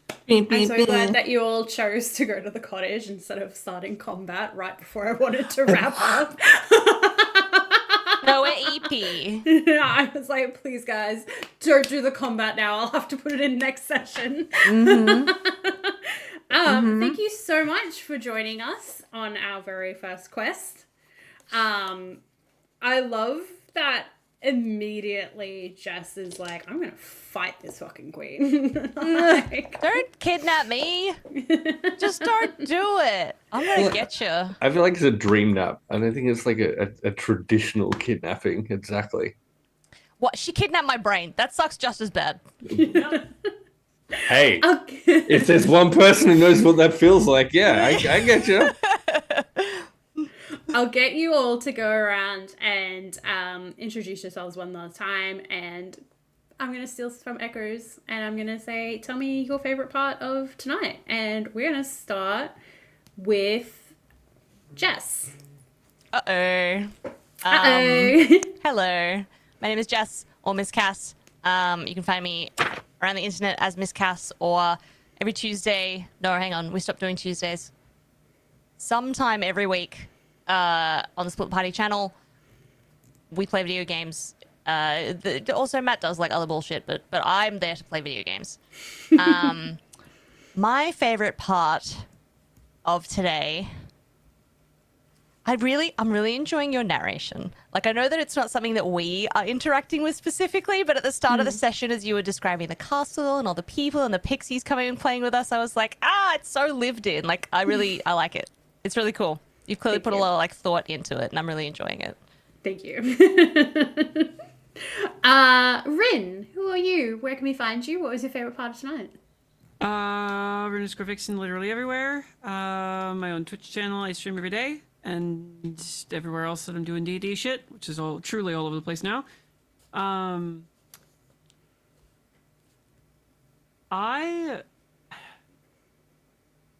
like the chemistry of this group. It's not really a moment. I like the chemistry in the sense of things don't feel inherently like with the start of any new story or campaign or whatever, there's always that moment where it's like, why are these people coming together? What's the purpose? What's the shared goal? What's the shared interest? And even though there isn't one, it didn't matter because the chemistry between the people themselves is what made them stick together. Yeah. And that's fun. Beautiful. That's cool. I love that. I have handpicked you all because I love you all, and I think that you all will work very well together. Like the queen, I have summoned you here. But I'm much cuter. True that. Harder to hate. Yeah. Promethean, who are you? Where can we find you? What was your favorite part? Hi, I'm Promethean. There is Zero. You can find me on my channel here, Meeples and Dragons, the lore rights or hexes and vexes at any given time of any given whenever. You also find me at PAX and Big Games Night Out, doing real life versions of the same shit. I think like I'll throw an actual favorite moment. I really enjoyed that both Miss Cass and I absolutely flubbed our performance role for our little dance. But So but bad. I've chosen to believe that they do that on purpose, like as a thing, as like if like they're out and about and they've been doing the things that they do, and it's like, oh, do you want to dance? It's like a little joke bit where they deliberately dance really badly. You're only saying that because you rolled badly. Correct. That's The exactly roles- fucking right. I The choose to roles believe it. inform the character. That's right. True. Correct. But similarly to both what Jess and Rin have said, I think the combination of like the world building stuff that you've thrown into this Soul is super easy to slip into as a character. I think that's part of the gelling of the chemistry as well. It's not just the chemistry between people and characters, right? A part of that chemistry has to come from the environment that we're in, and I think you've done really good there. Yeah, all right. One up both of us, you fuck. Emily, what you got? Wow. Get wrecked, Promethean. Hey, I'm Emily. I am the GM, producer, chief executive, Thirstmaster over on Hexes and Vexes. Run a D&D campaign. When I'm not there, I'm at the Lore Rights. I'm here.